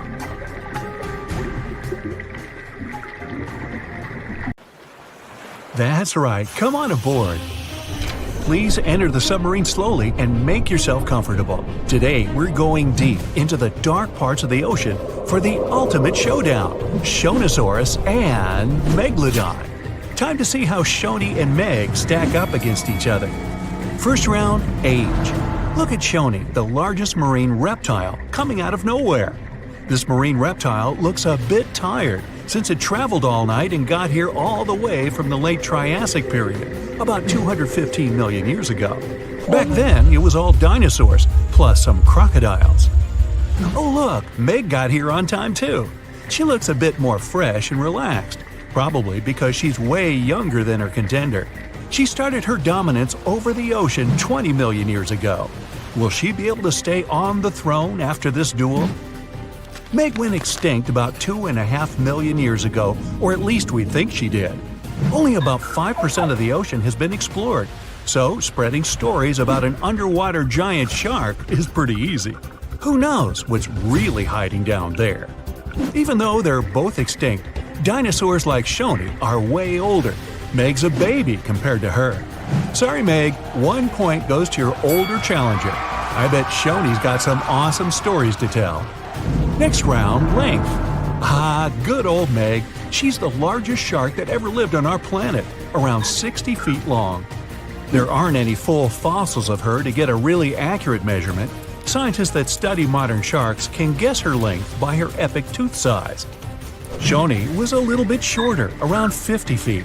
She kinda looks like a bigger, bonier version of a dolphin. Dolphins can grow up to 13 feet long. Even the biggest dolphin, the orca, looks tiny. It's only 30 feet long. 1 point goes to Meg for being huge. And we're tied up at 1 apiece. Round 3, teeth. Meg was one of the greatest threats in the ocean with teeth similar to those of a modern white shark. Scary, symmetrical, triangular, insanely sharp, and up to 7 inches long. Meg had around 276 teeth in 5 rows. That sounds super scary, but some modern sharks have over 300 teeth. But they're not all ready for action. Some are fully grown, some are still growing up. Sharks' teeth are not that strong, so they fall out a lot, which is not that big a deal like it is for humans. They produce new teeth all the time, so they can replace the ones that get worn down. Get this, Meg probably worked her way through about 40,000 teeth over her lifetime. Shoni, unfortunately, won't be able to defend herself with teeth in this duel, because she doesn't have any. Researchers believe that younger Shonis had teeth because they needed some help getting food and fending off rivals. When they got bigger and older, they didn't need them anymore. Sorry, Shoni, this round isn't even close. Meg takes the lead 2-1. Next round, who can eat more? Scientists believe Meg ate around 2,500 pounds of food every day. Her teeth tell us she didn't exactly love the salad bar. With a mouth almost 10 feet wide, Meg had the most powerful bite of all animals on our planet. That way, she didn't have to be too picky. She could munch on bigger ocean animals like whales, giant turtles, seals, or any other marine mammal that got, too close. No wonder she weighed about 140,000 pounds. Because of her lack of teeth, Shoni preferred animals with softer bodies, like smaller fish, squids, that sort of stuff. We don't really know how much she ate every day, but with an approximate weight of around 60,000 pounds, she's heavier than 2 sperm whales or 3 elephants, but still peanuts compared to the mighty Meg. Good for you, Shoni. Keep up the good work with all that soft food. But unfortunately, Meg's eating up the points in this competition, 3-1. You don't really want to mess with someone who can eat a whole whale for breakfast. Round 5, looks. Scientists have reconstructed Meg to look like a bigger, just a little more dangerous version of a white shark. They were so similar that lots of people thought the white shark was Meg's great-great-great-grandkid. But the truth is that they're not related at all. Meg was the last member of a completely different lineage of sharks. She had a shorter nose and a flatter jaw that almost looked like it got squished somehow. Like the blue shark, she had really long pectoral fins to support her size and weight. Shoni looks like a tubby, bit quirky, and way bigger version of a dolphin. She has 4 flippers and a longer skull.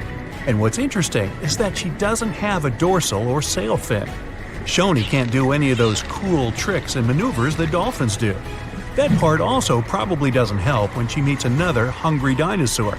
She can't dodge out of the way so easily. Still, Shoni's big enough not to have to worry about that kind of stuff. Step aside, Meg. Stop hogging the spotlight. We want to see more of this cute, funny dolphin-like creature. 1 point for Shoni. She's catching up 3-2. Round 6. Who has a cooler name? Shonisaurus means lizard from the Shoshone Mountains. Why? Because it's a lizard from the you get the picture. Cool name, huh? Megalodon, on the other hand, means large tooth. Yeah. Sorry, Meg, it's 1 point for Griffith. Wait a minute, wrong video. We're all tied up at 3-3. Round 7. Who traveled more? Just like modern sharks, Meg's skeleton isn't made of bone, it's made out of cartilage. That's the stuff your ear and nose are made out of. So, no matter how much you look for them, you're never going to find any of Meg's bones. Her only fossils are actually teeth, since they're made of dentin. In her 18 million years of existence, Meg traveled a lot. Her teeth have been found all over the globe. She even went on vacation to tropical and subtropical waters. But the one place she never went was to Antarctica. Shoni was a wanderer too. Her fossils were first found near Las Vegas. No, it's not what you think. She really wasn't all about the parties and shows. Vegas was all underwater back then. She too took long trips along the coast, visited different countries, enjoyed fancy seafood buffets all over the world. Pretty good life overall. Let's give Meg this one for making it to almost every continent. She leads 4-3. Round 8. Who was more popular? Seeing Shoni swim by could easily scare away other sea creatures. She's pretty big after all. But pretty soon, they'd see that this reptile wasn't that dangerous. Okay, squid, small fish, they weren't big fans. But medium-sized water creatures soon figured out they were too big for her, so they could be friends. Except for, the Kraken, a colossal squid and legendary sea monster with extremely powerful tentacles. The story goes that the Kraken had something to do with the disappearance of some members of Shoni's family. So let's just say they're not exactly BFFs. Meg, introvert, loner. She comes to the party and stays in the corner, not talking to anyone. And there weren't exactly a lot of animals lining up to ask her to dance. It'd probably be their last. When you're that high up in the food chain, you're never going to be too popular. Shoni makes a comeback with the popularity round, and it's all tied up at 4. Well, that means both of our contestants are going to share the... Wait, Meg looks furious. You can see her gritting her teeth, getting ready to finish this contest once and for all. Shoni smiles peacefully. She's not used to big animals going after her, so she doesn't think Meg would actually do anything crazy, as long as the submarine doesn't get too close. Okay, wait, Shoni's swimming towards Meg. They're gonna go at it. No, Shoni's telling Meg she can have the prize. Wow, crisis averted. Meg does not like to lose. Shoni, you certainly deserve the Pacifist of the Pacific trophy. Uh-oh. Meg doesn't look too happy about that. Better strap in, guys. Here we go. You know how they say it's better to just hand over your wallet if you run into a mugger? Instead of surrendering their wallets, sea cucumbers choose to spit out some of their insides to fend off predators like crabs and fish. It's a natural defense mechanism for them, and they quickly grow those organs back in just a few days, thanks to special cells inside their bodies. It's not the only weird thing sea cucumbers do. They can actually breathe through their rear end. They have this thing called a respiratory tree that connects to their backside and sits right next to their intestines. So when they suck in water from their behind, it goes into that respiratory tree, letting them absorb oxygen directly into their fluids. Plus, sea cucumbers are the janitors of the ocean. They munch on whatever gets stuck in the sand on the ocean floor. Once they've eaten, they vanish to clean out the sand, leaving it nice and tidy after they do their business. As for the clean sand, the stunning white sand beaches in Hawaii are actually a product of parrotfish number 2. These fish munch on algae from rocks and dead corals, and while they're chomping away, they also grind up the leftover bits of coral in their bellies. When they're done, they move their bowels, and voila! It all comes out as beautiful sand. Not only do they play a vital role in keeping the coral reef ecosystem healthy, but they can churn out hundreds of pounds of this white sand every year. Marine animals are seriously impressive when it comes to holding their breath. Just look at sperm whales and elephant seals. They can stay underwater for a mind-blowing 2 hours. Then there's the Cuvier's beaked whale, which holds the crazy record at almost 4 hours underwater. When you compare that to the human record of 24 minutes and 37 seconds held by pro diver Budimir Shobat, it seems pretty insignificant. But what's the marine animal's secret that helps them excel humans this much? Unlike us, these sea creatures have a ton of hemoglobin and myoglobin in their blood and muscles, allowing them to store way more oxygen. When their oxygen runs low, myoglobin steps up and releases even more. Plus, they can tolerate higher levels of CO2, so they don't feel the need to breathe as quickly. There's even a study that found their myoglobin molecules have a unique charge that keeps them from sticking together, which boosts oxygen storage. And on top of all that, they can slow down their heart rate and restrict blood flow to hang out underwater even longer. Rumor has it that about 540 million years ago, a meteor loaded with frozen octopus eggs smashed into Earth. Sounds like a delirium, but some scientists are entertaining a very questionable idea that octopuses and their cephalopod buddies, like squids and cuttlefish, might actually have some extraterrestrial origins. The thing is, cephalopods have extraordinary DNA that doesn't look like any other DNA on our planet. They've got around 33,000 protein-coding genes in their genome, which is way more than what we humans have. A recent study suggests that their evolutionary story shows some odd traits that might hint at a connection to space, like they could be from some super far-off past, or even the future. The researchers went as far as to claim that modern octopuses could be the descendants of these frozen creatures that hitched a ride on comets and splashed down in our oceans. And why octopuses? Well, they really stand out in the animal kingdom. They can use different tools to build their own houses, and they can even solve everyday problems independently of their brain, as 2/3 of an octopus's neurons are in its arms. These traits seem to have just appeared out of nowhere during evolution. They even tossed around another quirky theory. What if an extraterrestrial virus crashed into early squid populations and gave them a crazy boost in evolution, turning them into the octopuses we know today? Anyways, these are just fun speculations without any hard proof. Now, this funky object is an animal, not a rock. It's called sand dollar. Just look at the shape of its shell. Once sand dollars are exposed to the sun, their shells lose their soft, spiny covering and become bleached white. Back in the day, beachcombers thought these shells looked a lot like big silver coins, kind of like the old Spanish dollar that was about the same size.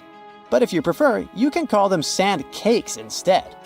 These quirky creatures have tiny spines on their surface, and they glide along the ocean floor.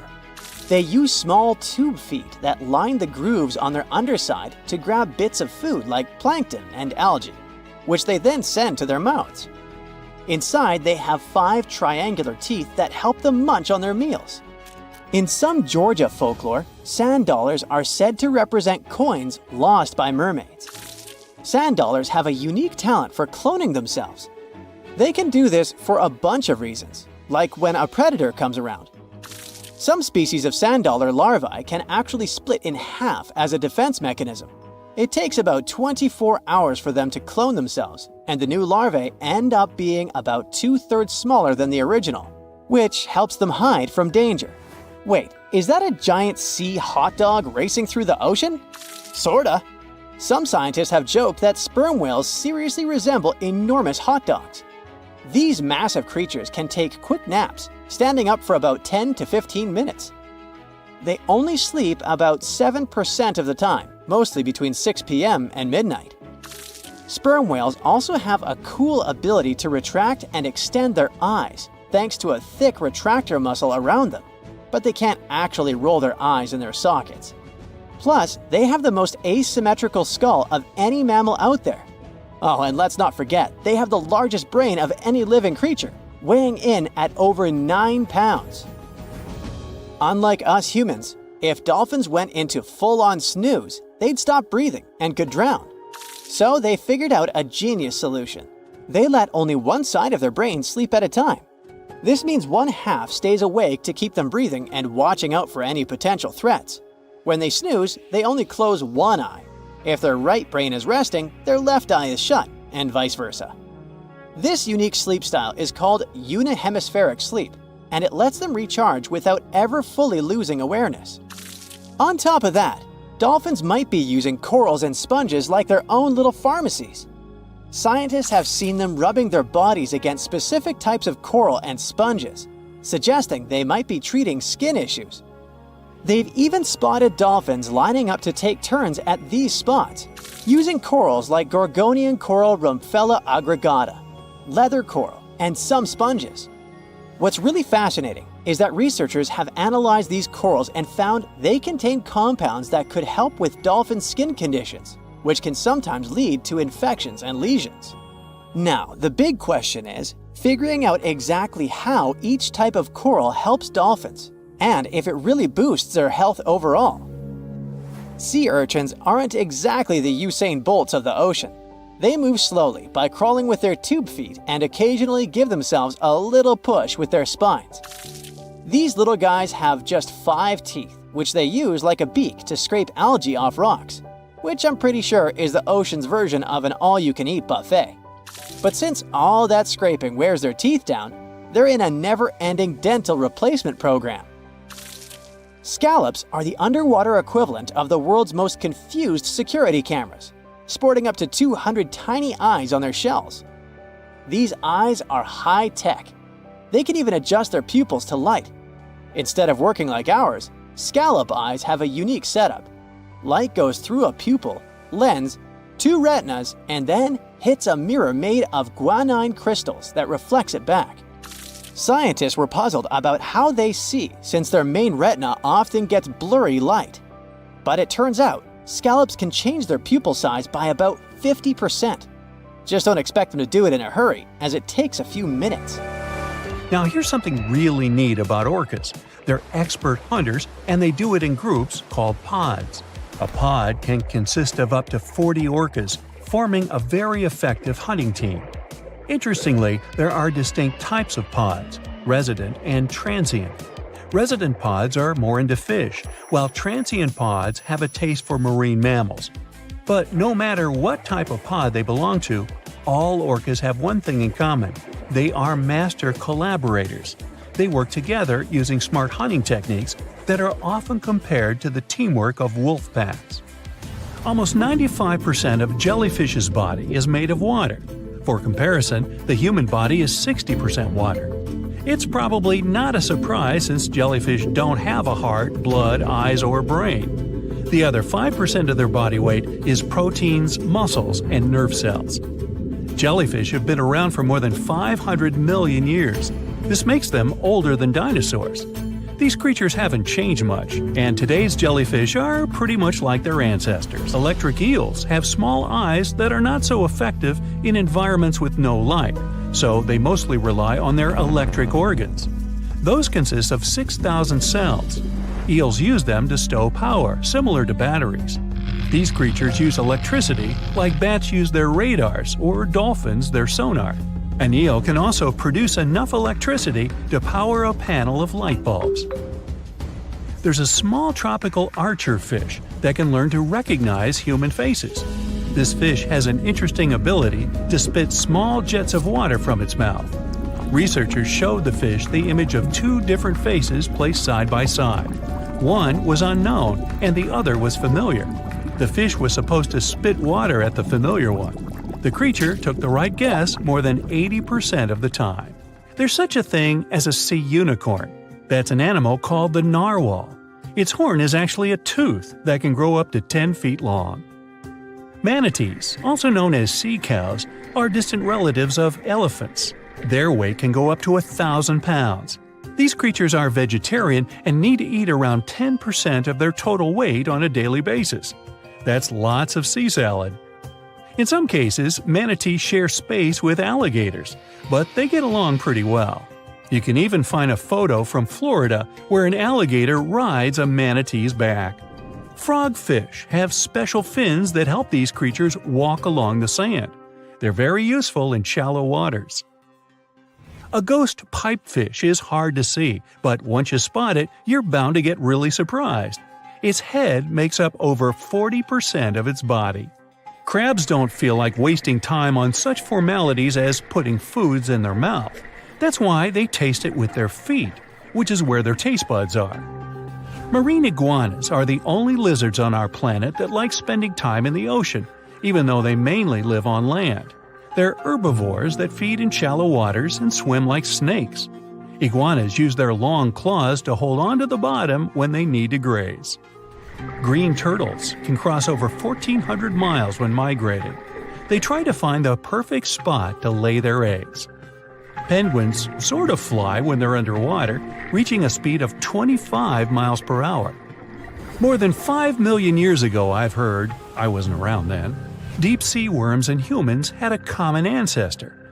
So we still share 70% of our genes with these creatures, and with sea stars, squid, and octopuses. Now, octopuses are in fact incredibly old. The oldest known fossil belongs to an animal that lived almost 300 million years ago. FYI, this is before our dinosaur buddies roamed the Earth. Wait, there's more! Octopus arms have a mind of their own. That's because 2/3 of their neurons lie in their arms, not in their heads. This means that their arms can problem solve how to open a shellfish, while their owner is worried about other stuff entirely. Talk about ninja-level multitasking. Oh, and like other animals, such as chimpanzees and dolphins, octopuses have proven to be good at maneuvering tools, like picking up old shells and using them as a temporary home. Now, of course, the most intelligent animals on our planet are humans, according to humans. But we don't seem to give pigs enough credit. Pigs are so smart they can play video games. No, not Minecraft. But in a recent academic study, scientists had 4 pigs play a joystick game. They had to manipulate the stick so that the moving ball would hit the wall and then they would get a treat. All 4 pigs did great in the test, which was surprising even to the scientists. Now, pigeons also aced an impressive test. They were trained to differentiate a Picasso painting from a Monet one, which they had no trouble learning. Then they were able to apply this knowledge, identifying works of art they had not previously seen, meaning they really understood the difference between each painter. Poor things are always seen as a nuisance. Now, if we placed kangaroos in an Animal's Most Amazing Ability contest, they'd win. It's mainly because they break the 4-legged rule. A special species of kangaroo, the red kangaroo, uses its tail to help propel it forward. Now, visually, it has 4 limbs, but in practice, it uses 5. They're biologically built to use their tail as a 5th limb, since it's packed with articulated vertebrae and thick muscles. Of course, it had to be an Australian animal. Deep within the Sahara Desert, you'll find a little creature known as the fennec fox. This huge-eared animal adapted perfectly to survive in its hostile environment. The huge ears help them to dissipate the unbearable heat of the desert, as well as help them to hunt for underground prey. Now meet this guy. Unlike what its name might suggest, the red panda is closer to a raccoon than it is to a giant panda. You'll find a lot of these cat-sized creatures in the Himalayan region, hopping from tree to tree and bundled together trying to keep warm in the harsh weather. They're gentle and friendly like their big panda cousins, and occasionally enjoy eating some bamboo sticks. And then there are bees. Compared to humans, bees' brains are the size of pinheads, yet they are capable of astounding things. Let's say a bee is running low on energy after a long search flight. This bee desperately needs a drop of honey in order to continue flying, but smartly enough, she doesn't need to go back to the hive to recharge. She can ask a fellow beehive mate for a drop of honey directly from this other bee's stomach and continue flying. This type of decentralized system allows them to build highly effective societies, one that bees don't need to push to the cues in front of the honey cells, for example. Every year in the winter, great white sharks that live along the California coastline disappear. It feels as if they take a vacation for 30 to 40 days. The animals go to a point halfway between Hawaii and Mexico. They might do it to get some food, relax, or hang out with their buddies from other areas. The spot is now called the Whale Shark Cafe. Some types of sharks, like makos, whale sharks, or white sharks, breathe in a very specific way. It requires them to swim all the time. They also need to move quickly and with their mouth open. This way, the oxygen can enter and reach their gills. Sea sponges are some of the most primitive animals. They're immobile, don't have a mouth, eyes, bones, brain, heart, lungs, or any other organ whatsoever, and still, they're alive.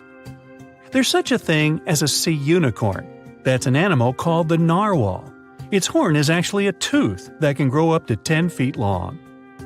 Manatees, also known as sea cows, are distant relatives of elephants. Their weight can go up to 1,000 pounds.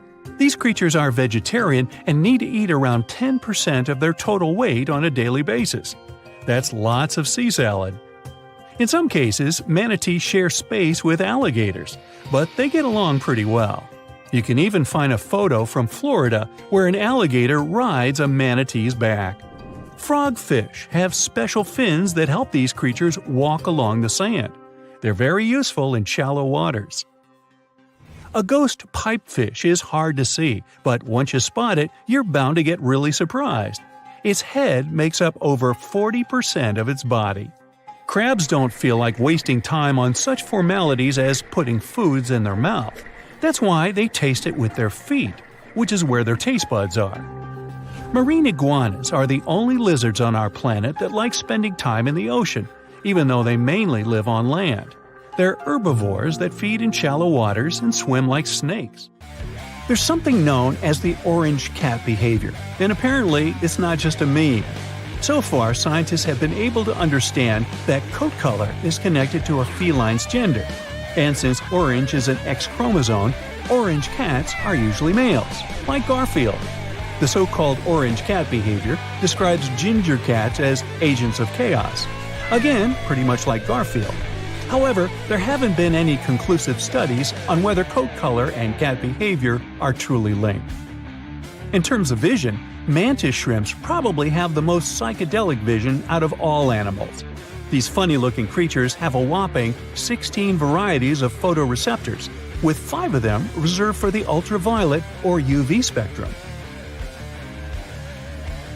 Ultraviolet rays are really short wavelengths, which are invisible to humans.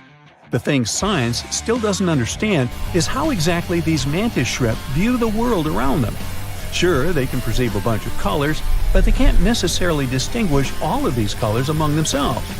It can be that they just see a lot of really vivid, really blurry colors, but we haven't figured out a way to check that out. Now, to say sloths are cute is an understatement. They may be one of the friendliest animals in the jungle, but there's more. If you look closely at their fur coat, you'll notice hints of green. These greeneries are actually tiny little algae that grow alongside sloths. They help sloths to camouflage better in the jungle, but they also nurture them. The little cracks inside a sloth's fur create the perfect environment for algae reproduction, and scientists have found species of algae that don't exist anywhere else in the world. They do get by with a little help from their friends. Deep within the Sahara Desert, you'll find a little creature known as the fennec fox. This huge-eared animal adapted perfectly to survive in its hostile environment. The huge ears help them to dissipate the unbearable heat of the desert, as well as help them to hunt for underground prey. The Heikegani crab lives off the coast of Japan and has a distinct pattern on its shell that looks like a human face. More specifically, the face of an angry samurai. Hence the nickname, the samurai crab. The scarlet-striped cleaning shrimp is a natural hitchhiker. It stands on the sea floor and waves its long antennae for fish and sea animals to go down and pick it up.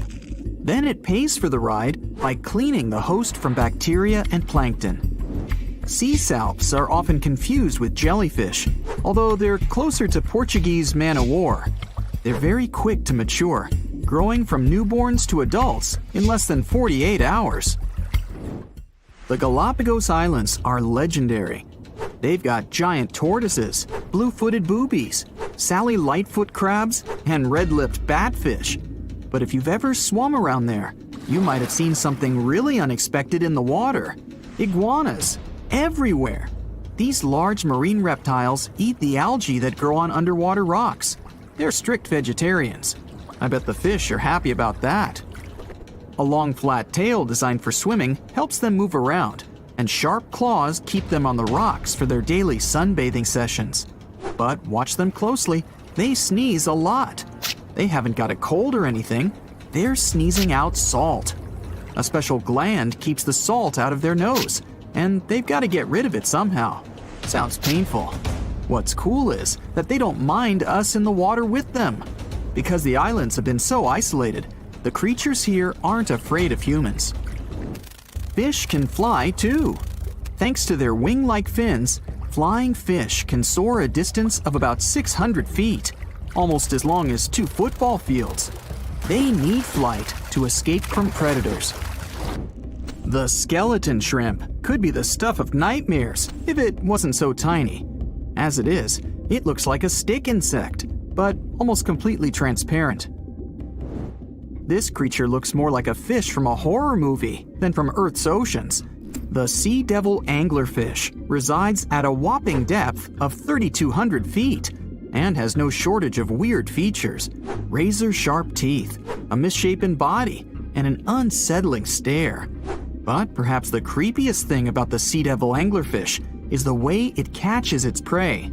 It has a fishing rod type appendage on its forehead that has a glowing light attached to the end to attract animals.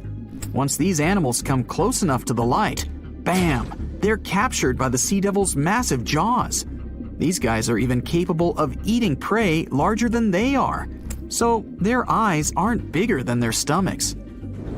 Starfish can cover their prey with their stomachs and eat it outside its body. Then, they simply bring their stomachs back inside. Well, that's handy. Their relatives, sea cucumbers, can do the same party trick, except that they leave part of their guts behind to scare their attacker. It's okay, the missing parts quickly grow back. Cockatoo squids, or glass squids, are a large genus whose members can reach quite impressive size. Yet, one thing they have in common is that their bodies are transparent, and the internal organs glow in the dark. Despite the hairy octopus looking like it's forgotten to comb its hair in the morning, it's actually its skin that's sticking in every direction. Other sea creatures have a harder time realizing where the octopus itself is this way, I guess. The hairy squat lobster lives in reefs, hiding from its enemies in crevices. If you're lucky to see it, you'll instantly notice the drastic difference between its whitish hairs and vibrant pink and violet claws. If you step on a sea urchin, you're gonna know right away. Look at those spikes.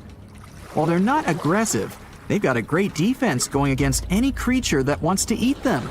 Venomous spikes and a poisonous bite. Pick your poison, literally. They live in all the oceans of the world, so avoiding them is out of the question. They mostly hang out in shallow water, hiding in rock pools and reefs, so unmindful people step on them a lot. The long venomous spikes of the urchin look like needles. They feel like them too. They can go in quite deep, plus they release a strong toxin. So, what's the cure? Remove the spikes quickly and wash with salt water. Sea turtles are constantly crying. They're not sad or anything. The weeping is only because they excrete excess salts from their body through their tears. Box jellyfish tentacles grow up to 10 feet long, and each tentacle has 5,000 stinging cells. Not bad for a creature that's mostly just water. Their venom is strong enough to paralyze anything they want to eat. Now, if you happen to get stung, it's going to hurt a lot. Its toxins contain proteins that affect the heart, skin cells, and even our nervous system. No wonder it's considered one of the most dangerous creatures on the planet. I wouldn't recommend using sunscreen, soda, coffee, or other older methods. They don't work. Your best bet is some good old-fashioned seawater. Looks like jellyfish are the rulers of the ocean, not sharks. The margin sea lizard isn't an actual lizard.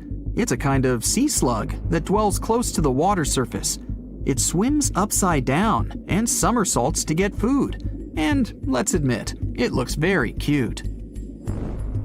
When some foreign object gets into an oyster's shell, be it a grain of sand, a parasite, or garbage, the thing irritates the mollusk's inner walls. Since the animal can't spit the item out, it envelops it in thin layers that separate from the body. These pearlescent layers accumulate until they form a round pearl. In the past, people believed that pearls were the tears of mermaids. Now we know they're just some decorated debris. Dolphins have highly developed communication. They call each other by name. Each dolphin responds to a specific sound. Mostly they say, "Stop calling me Flipper." The orca is the largest of dolphin species, and they actually have different cultures. Two orcas from different social groups won't even understand each other's language. They're the only animal known to do this. I wonder if they developed any Google Translate for dolphins. The banded shrimp, or banded boxing shrimp, was really aptly named. It's got bands of color all over its body and always stands in a boxer-like, ready-to-strike pose. The brown-lined paper bubble is another sea slug, and it definitely looks like one. It's got a special ability though. It can quickly burrow holes in the sea floor, hiding from enemies inside them. The snakefish, as the name implies, looks a lot like a snake, but it has a very distinctive feature. It can walk on its fins. Thanks to this peculiarity, it easily crawls from one waterbed to another, choosing habitats more to its liking. On the way, a snakefish can get hungry for sure, so it often munches on small birds and rodents. It can grow quite big though, and hunt even larger animals.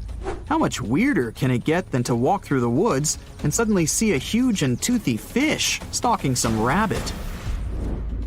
The alligator snapping turtle catches its prey by going fishing. Its tongue looks like a worm, and the turtle waits with its mouth wide open at the bottom of a stream, lake, or pond until some unsuspecting fish takes the bait.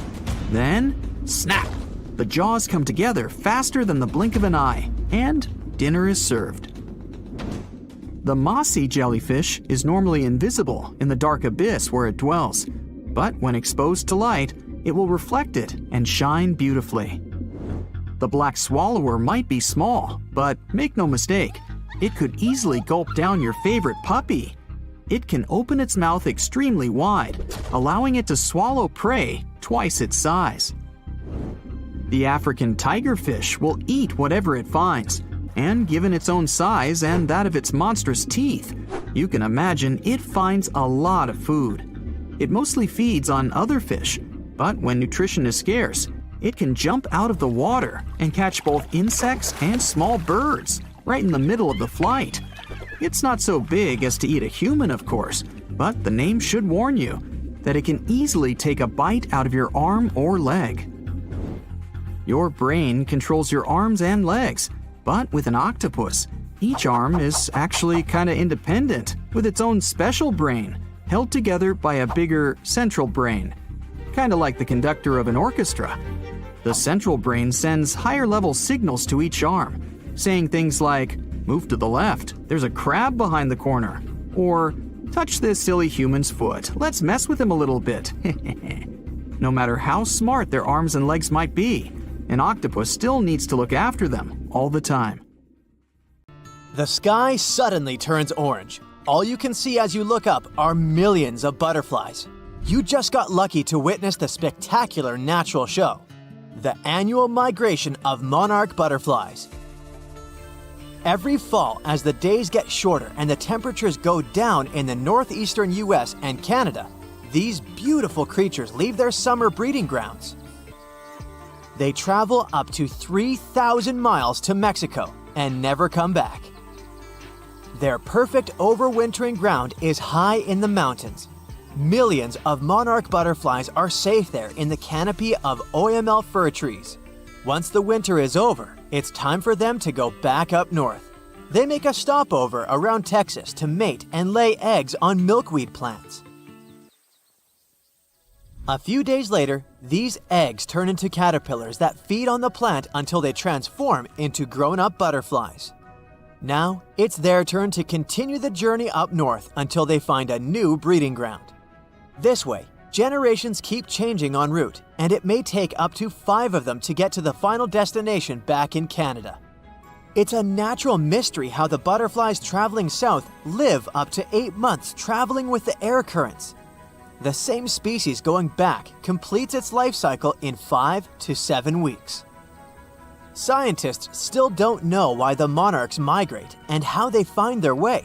It could be connected with the blooming of milkweed plants, their primary food source. They probably find their way around based on the position of the sun.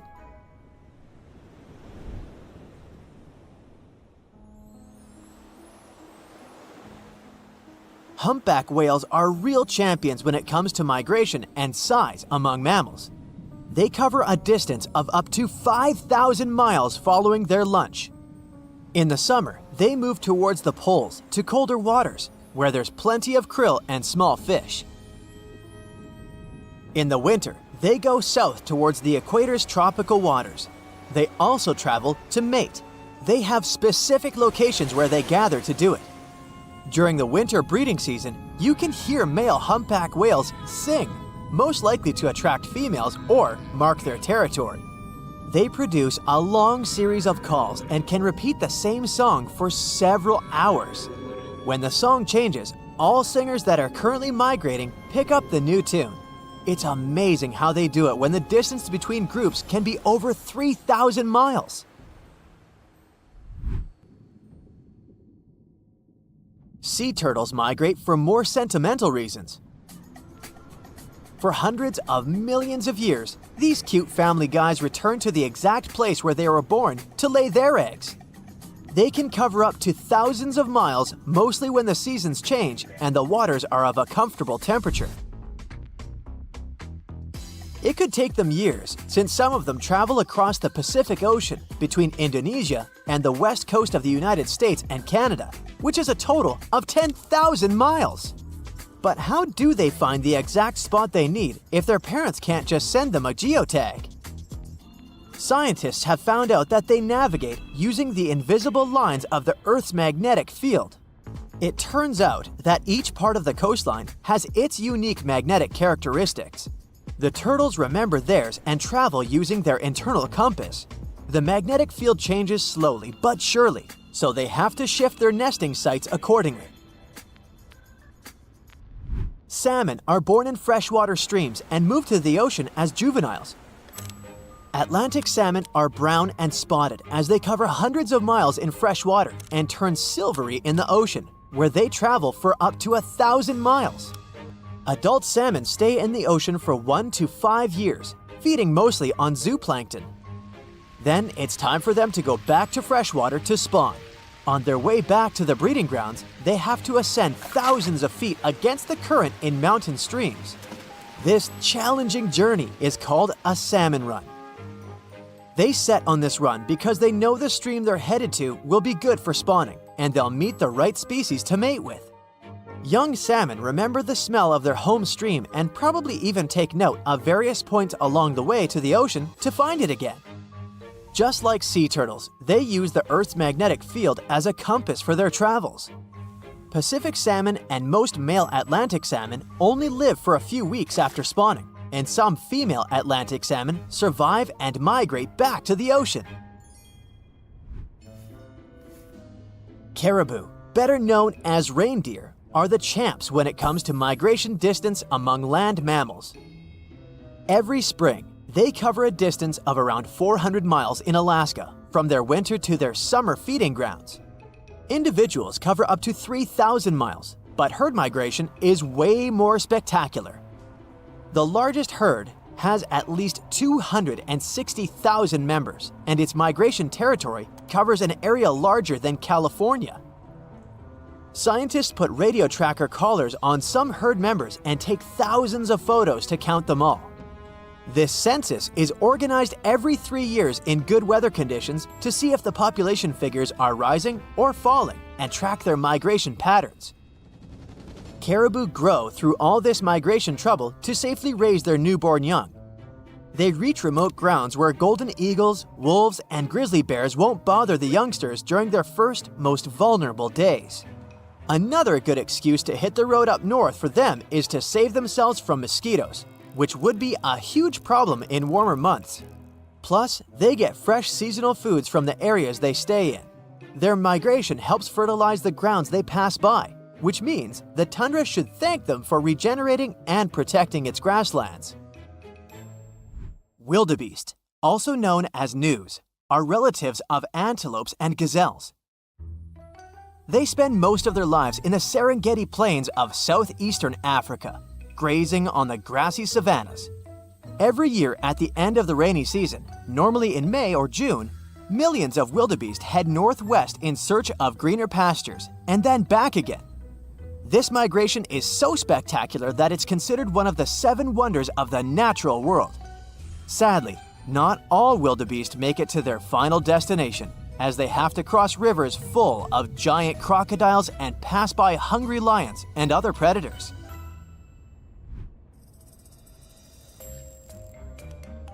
If you look at dragonflies' migration routes, you can call them real globetrotters. Scientists discovered one such route that spanned from India to the Maldives, Seychelles, Mozambique, Uganda, and back again for at least 8,700 miles. It's the longest insect migration we know of so far. It looks like they set on this epic journey when the temperature reaches a certain mark and the days start to grow longer. They seem to be following the rains as they start during the monsoon season in India and arrive for the rainy season in eastern and southern Africa. One fragile insect cannot complete the whole trip, so it turns into a sort of relay race that includes 4 generations of dragonflies. Each generation plays its role in the journey. Scientists can't put radio trackers on dragonflies as they do with other animals because the insects are too small. So, to put together the migration route puzzle, they analyzed 21 years of data from volunteer citizen scientists and also wing samples from museums. Each of the samples had a chemical code that could roughly tell where the insect was from. This data helped the scientists understand how far this or that insect traveled as an adult. Elephants are known to have traveled across Africa for centuries. They rely on their herd leader's memory when it comes to recalling the tricky migratory routes. This big elephant boss leads everyone else to sources of ripe food and water when the seasons change. They also migrate to avoid danger, which is mostly represented by humans. Elephants have developed their own communication methods to pass on information about prospective danger. They use chemical secretions, vibrations, gestures, and touch. Recently, many African countries have restored some of the oldest elephant migration routes. These big-eared guys usually avoid dangerous areas for generations, but once they know the route is safe, they start using it again.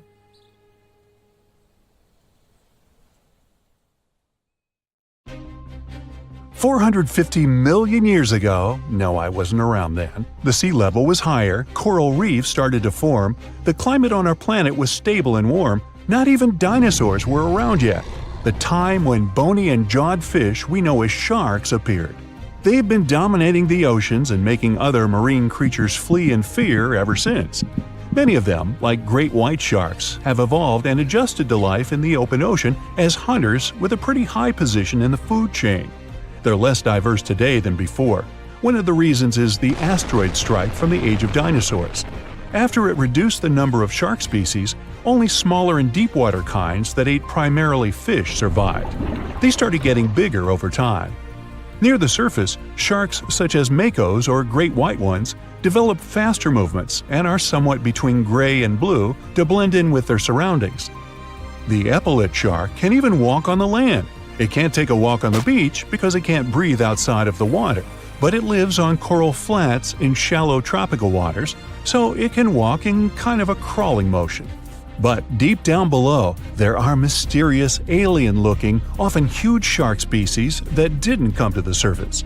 which is why they didn't need to adjust to the new environment and different conditions. They haven't changed a lot through time, so they're some living fossils. These creatures mostly don't have 5 gill slits, the most common number, but 6 or 7. It's because there's less oxygen the deeper you go in the ocean, so they need more gill slits. Sharks on the surface evolved to have fewer gill slits. 6-gill sharks are the most primitive sharks we have today. Their skeletons are like those of ancient extinct sharks, and they can survive only in very deep waters. Like cats, sharks have a layer of reflective cells placed inside their eyes, which helps them see better in the dark deep sea or cloudy waters. Sharks on the surface have big eyes because they evolved to hunt in the sunlight, so they tend to rely on their vision. Those that live in shallow waters have small eyes, so they can protect themselves from the sand. Like some other deep-sea creatures, 6-gill sharks also have bigger eyes to take in as much light as possible. They have more light-sensing rods, but don't distinguish colors that well. In the ocean's twilight zone, with the minimum of sunlight, there's a couple of bioluminescent shark species. They don't take in light within their eyes, but produce or re-emit it with their bodies. Their skin or organs have specialized cells that produce a soft blue-green light. Deep-sea creatures that produce their own light do that to attract their prey, deter animals from going after them, or, scientists think, communicate with each other. It can even help them to camouflage. They do it by hiding their silhouettes from animals going after them. They produce enough light to match their surroundings. The biggest luminous underwater creature is the kitefin shark, found swimming 980 feet below sea level, preying on groundfish or smaller sharks. It can grow almost 6 feet long and lives 3,200 feet below sea level. Deep-sea sharks are also bigger than those on the surface. The Greenland shark can grow up to 24 feet long, bigger than a great white. There's a thing called deep-sea gigantism. Creatures in nutrient-poor depths of the ocean grow bigger because, that way, they lose less energy as heat. The Greenland shark lives its life in slow motion. It has a slow metabolism and can go very long periods without food. With their slow pace, they evolved to live up to 500 years at depths of 7,200 feet. Sharks in shallow waters catch their prey relying on agility and speed, but for them it's easier because there's plenty of food on the surface.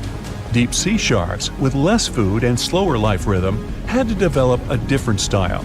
They're more opportunistic, definitely not picky, and don't care if their future meal is alive or not. Frilled shark, another living fossil from the darkest depths, hasn't evolved much through time, and they're one of the last of their kind, with all of their relatives already gone extinct. It grows up to 7 feet long, primarily hunts on squid, and catches other sharks and fish. It looks like a dinosaur, a snake-like face, a long, smooth, thin body that moves in a serpentine way. It can propel itself with the power of its tail and curl like snakes. They don't swim in a straight line like other sharks. Cookie cutter shark grows up to 20 inches. It got the name because of the way it feeds, biting off small pieces. It's a parasite creature, which means it feeds off bigger animals but leaves them alive. They have sharp teeth and sometimes even swallow those that fall off on purpose. Some researchers think it could be because they live in the depths that are nutrient poor. If they swallow the teeth, they could recycle calcium and other material from it. Prickly shark is a rare and unusual creature with many thorn-like denticles and 2 small dorsal fins. It lives mostly in the depths of the Pacific region up to 1,900 feet.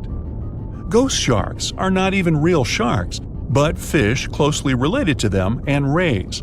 They have big pectoral and pelvic fins, 2 dorsal fins, pretty big eyes, and unlike their cousins, have a single external gill opening.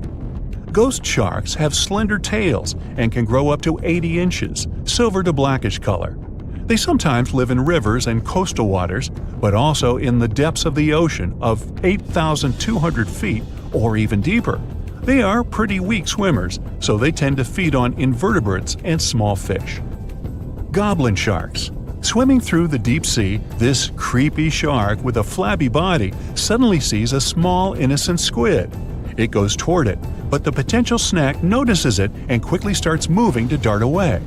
It seems like the plan could work at first, But then the shark suddenly thrusts the jaw of its mouth and catches the poor little squid in a second.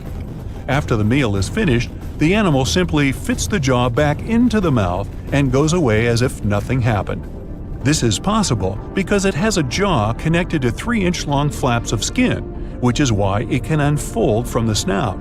It can grow up to 12 feet long with a weight of 460 pounds. Scientists think goblin sharks are mostly active in the morning and evening. The shark has a long, prominent snout and specific sensing organs on it. It uses them to sense electrical fields in the dark oceanic depths. Seven-gill shark is a big cow shark, brown to silver-gray on top, white underneath, black and white spots, with a thick body, a small dorsal fin, and a wide, blunt snout. It can grow up to 10 feet long, mostly lives in the depth of 1,870 feet, but you can also find it in deep channels and bays.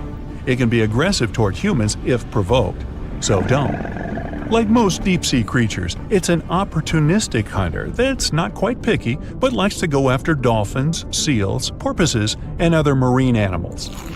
Megamouth sharks mostly live in the depths of 15,000 feet and spend most of their time in the dark, like me. Scientists discovered it in 1976 because it went near the surface at night to feed on zooplankton. That's the only time these sharks go there. During the day, they return to their quiet, dark, and mysterious depths. They are filter feeders, which means they keep their mouths wide open while swimming, so they filter the planktons they like to eat. There are organs that produce light inside of their mouths, which attracts potential prey, such as pelagic crustaceans. These sharks live in the deep parts of the ocean, but you can rarely find them below almost 2 miles. Scientists think some other, stronger bony fishes outcompeted them.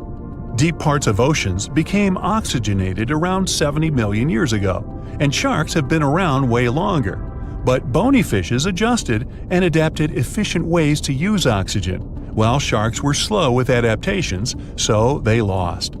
Also, oceanic depths are way colder, which is challenging for fish and the rest of cold-blooded animals because the speed of their metabolism widely depends upon the external temperature. Dwarf lantern shark. Sounds kind of like a superhero, huh? This is the smallest shark in the world. It's only the size of your palm, and it can glow in the dark. Well, that's a superpower. Blue-ringed octopus. The most beautiful octopus in the world.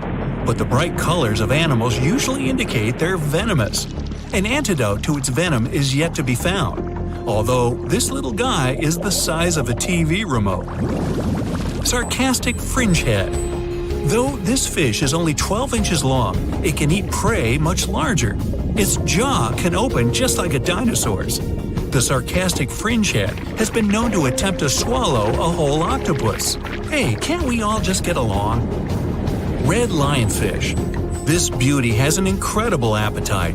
It can eat fish 2/3 the size of its body, and it hides the needles on its fins, which contain a potent venom. Striped surgeonfish.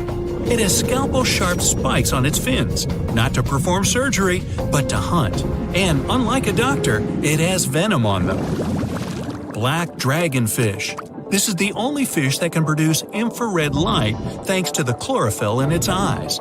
It lives only at a depth of 6,600 feet, and you can only reach that depth in a special submarine. Reef stonefish. This genius of camouflage usually lies on the bottom and pretends to be a rock. Tourists can often step on it, and sharp needles on its back can easily cut even through the hard sole of a boot.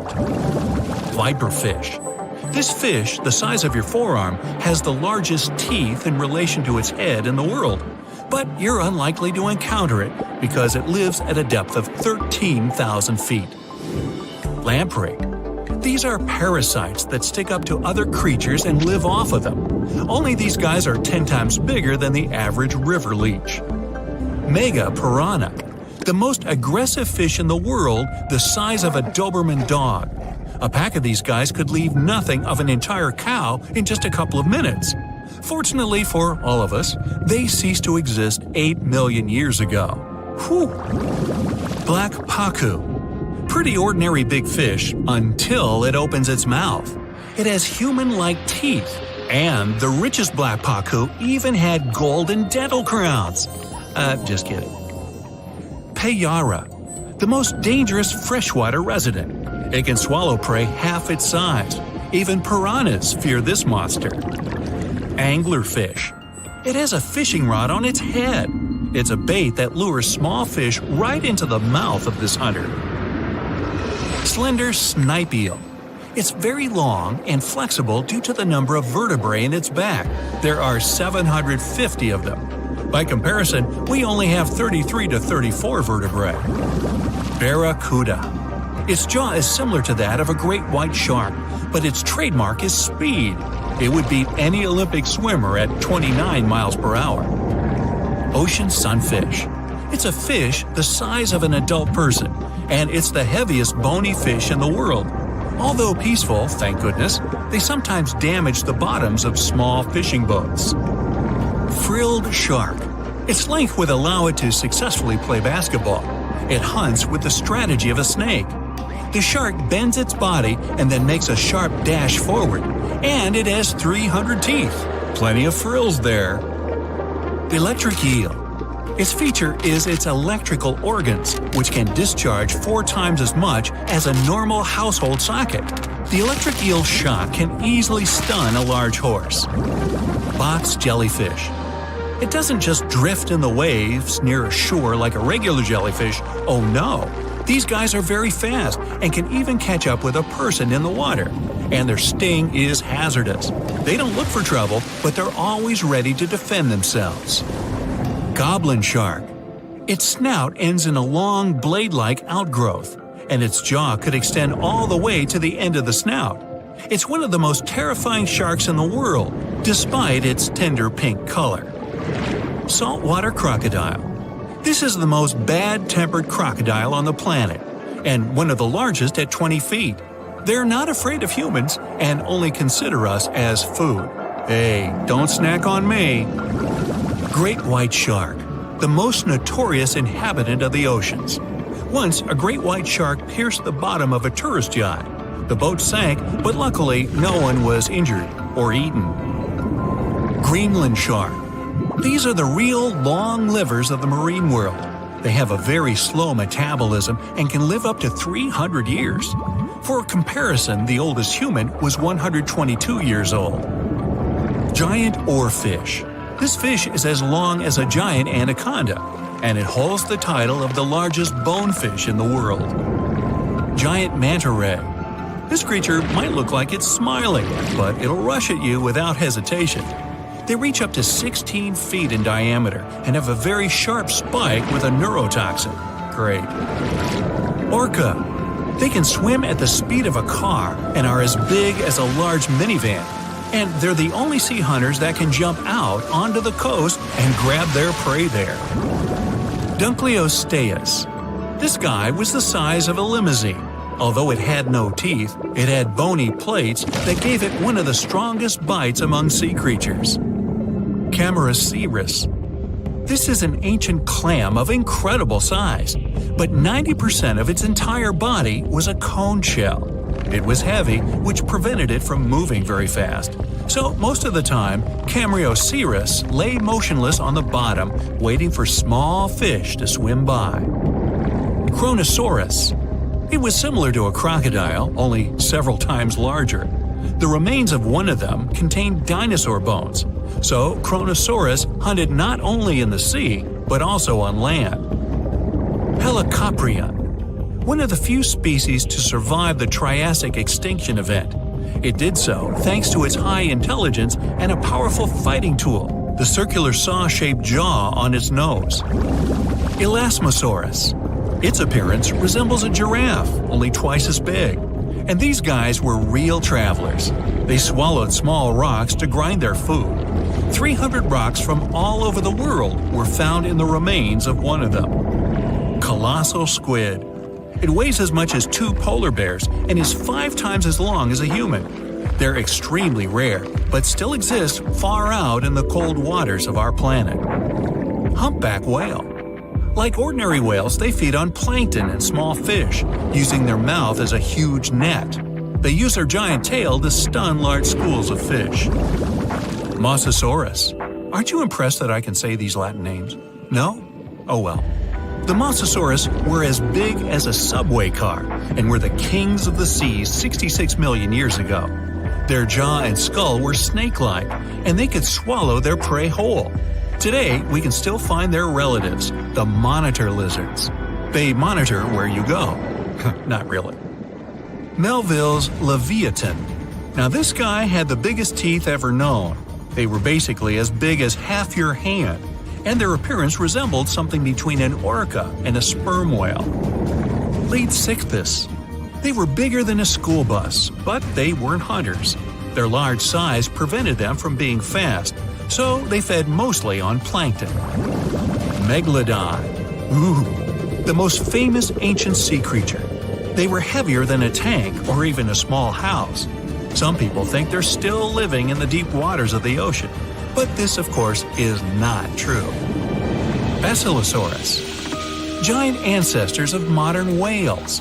They had large lower limbs. Perhaps it's because they used to be land creatures, but in the course of evolution, they gradually moved into the water. Cachalot. Sounds like it should have been on a baseball team. They were almost as long as a basketball court. Their brains weighed 15 pounds. That's 7 times the weight of a human brain. Sei whale. Okay, whale. Actually, it's its name, not a command. One of the best swimmers of all whales. Sei whale could go up to 31 miles per hour and dive deeper than the height of the Empire State Building. Shastosaurus. Though only bones remain of this monster, calculations say it was as long as a tennis court or as a truck and trailer. Blue whale. The largest mammal to ever live on our planet.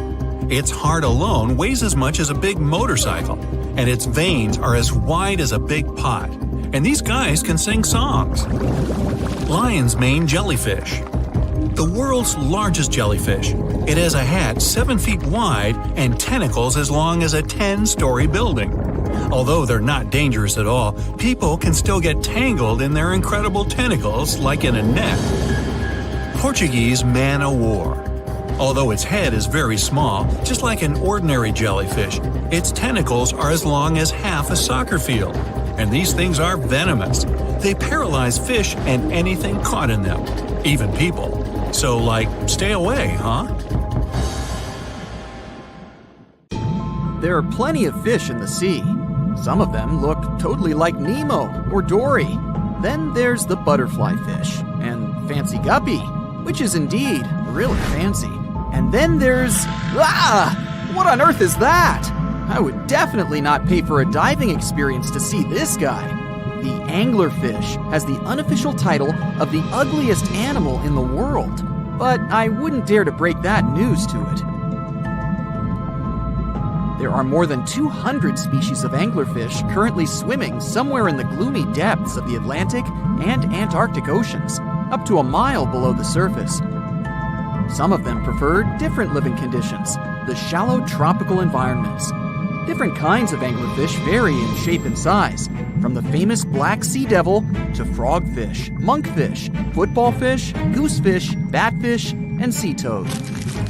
The larger ones can be half as long as a full-sized bed, but most are less than a foot long. Since the choice of meals where these guys live isn't that huge, they had to come up with a unique hunting strategy. They don't waste their priceless life energy on following prospective prey. Instead, they use a piece of dorsal spine that sticks above their mouths like a fishing pole, hence the name of the fish. There's a sac of bioluminescent bacteria that glows brightly in the dark at the end of that rod. The light lures prey, and all the anglerfish has to do is wait, and then enjoy its lunch delivered right to its mouth. Their bodies are pliable and huge, so they can easily swallow prey twice their size. Deep-sea anglerfish eat whatever they can find. Species that live in more shallow water aren't picky either, and can eat anything from shrimp to snails and small fish. Only female anglerfish have the cool fishing rod feature though. So what about their males? Finding a soulmate deep under the sea isn't that easy. I mean, literally, there's no light down there. Plus, there are frigid temperatures and low oxygen levels. Anglerfish can't afford to go on many dates in those conditions, so they mate for life. And before you go aw about it, I have to tell you, they do it in quite a special way. Male anglerfish are much smaller than their ladies. The contrast is so striking that when researchers first got interested in their love life, they thought those males were actually the offspring, or larvae, hanging out next to their moms. Certain anglerfish male species have receptors that alert them that there's a female nearby. After they mate, the male bites into his woman and stays attached to her head, belly, near her tail, and other areas he can access. While they morph together forever, the female fish gets the male's cells, DNA, and reproductive organs, but loses her immune response cells. The male gets free permanent housing and nutrition. Given the current real estate prices, it sounds like a dream. But that accommodation is shared by up to 8 males, and they can't move out if they ever feel like it. You're unlikely to meet this deep-sea fish in real life, but if you meet an anglerfish in your favorite video game, remember that you can easily outswim it and make it kinder to you with tranquilizing arrows. Once you befriend it, the anglerfish can be your scout and help you discover new areas with its bioluminescent pods. Back in the real world, down in the twilight zone of the ocean, about 650 to 3,300 feet down, the anglerfish isn't the only creature you're lucky you'll probably never meet. Many of the locals look like they come straight out of science fiction or horror movies, but that's because they had to adapt to this dark, deep world. I did my best to get you prepared for the creatures you're going to meet, starting with the common fangtooth. They spend most of their lives deep down, but at night, they move toward the surface to snack. These guys are more active than most other deep-sea dwellers. They don't wait for food to come their way, but actually follow it, and then get it with their long, hungry teeth. They don't have a built-in light bulb like the anglerfish, so they've developed a great sense of smell and use as much sunlight as they can get there in the depth to get around. Sometimes, even the shadow of a passing by prospective prey is enough for them to switch to action mode. And though they don't look too charming, they're completely harmless to humans if you ever run into one of these guys. Stoplight Loosejaw sounds like a great name for an alternative band, but it's actually another deep-sea resident with sneaky hunting habits. It has special light-producing photophores under each eye. They emit green and red light like a stoplight, hence the name of the fish. Unlike other fish, these guys hardly ever leave the twilight and midnight zones. Their lower jaw is a quarter of the total body length, and the stoplight keeps it open all the time, hoping to get some lunch. It looks like a ferocious predator, but mostly prefers zooplankton, with an occasional dessert of shrimp, krill, and fish. I'm sure you didn't expect to meet a hybrid of an eel and a bird, but here it is! The slender snipe eel has a beak, much like that of a bird, with curving tips. The beak is equipped with tiny hooked teeth that the eels use to catch the antennae of delicious shrimp. And it sure is slender, stretching up to 5 feet and weighing only a few ounces. Scientists don't know all of this guy's secrets, since it's pretty tricky to study in their natural habitat. But it looks like they only produce offspring once in a lifetime, and then pass away. Glass squids like to take it easy in life and literally go with the flow. They're filled with a solution which is lighter than water, so they don't have to make any effort to move around the deep sea looking for food and partners. These creatures are transparent, so they blend into any landscape and don't even cast a shadow while moving. Talk about a great survival tactic. If danger finds it anyway, it can transform into a lumpy ball, pushing its head and tentacles into its mantle cavity. It can also release ink into the mantle and go from transparent to black. The same ink can protect it against hungry whales and seabirds.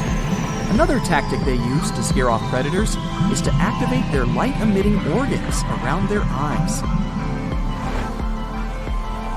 I'm getting hungry. Maybe I can snack on this sea cucumber. Ouch, it's moving!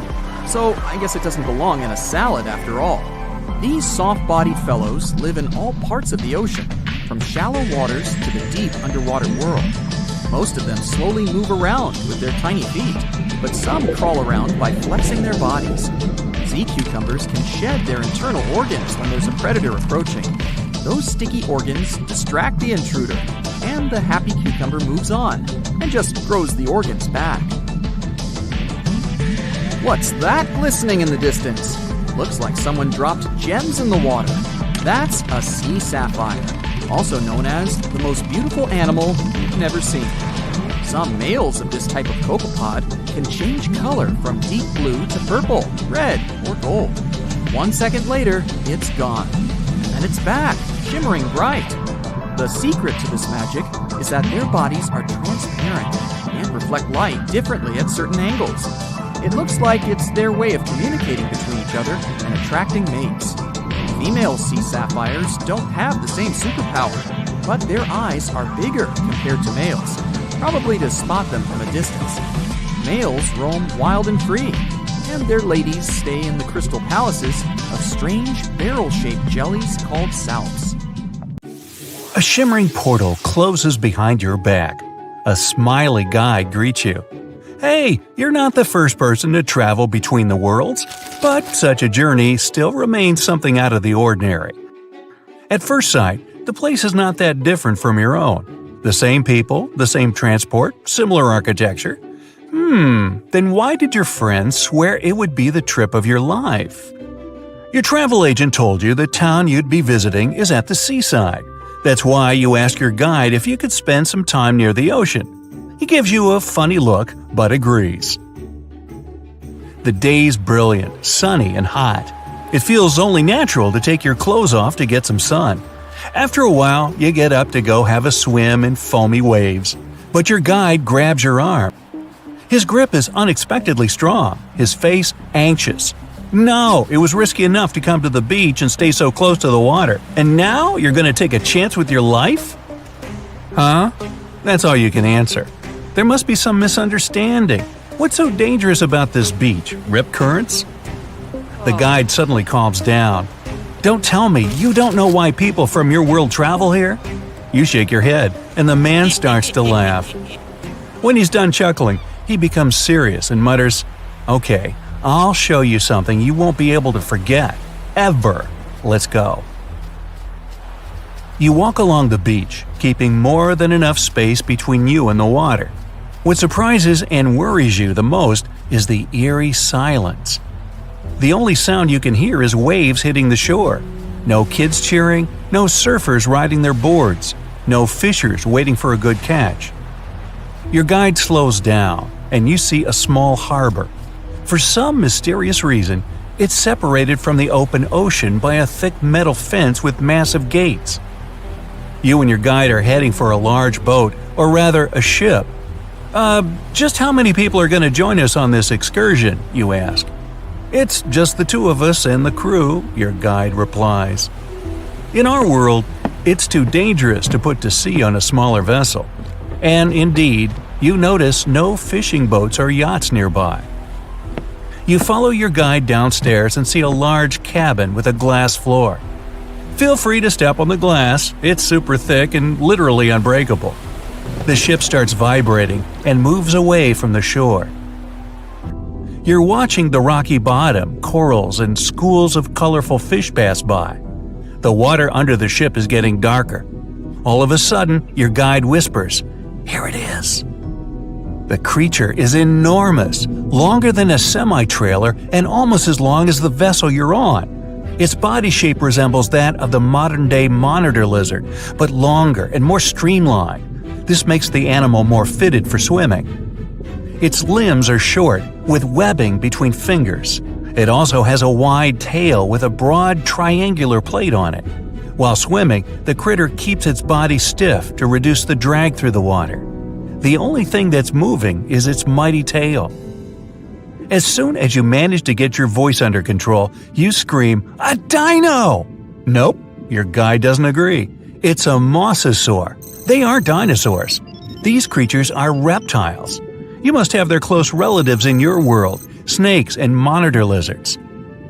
The mosasaur you see is one of the largest species, which are quite rare. There are many kinds of these reptiles, and the smallest is a mere 3 feet long.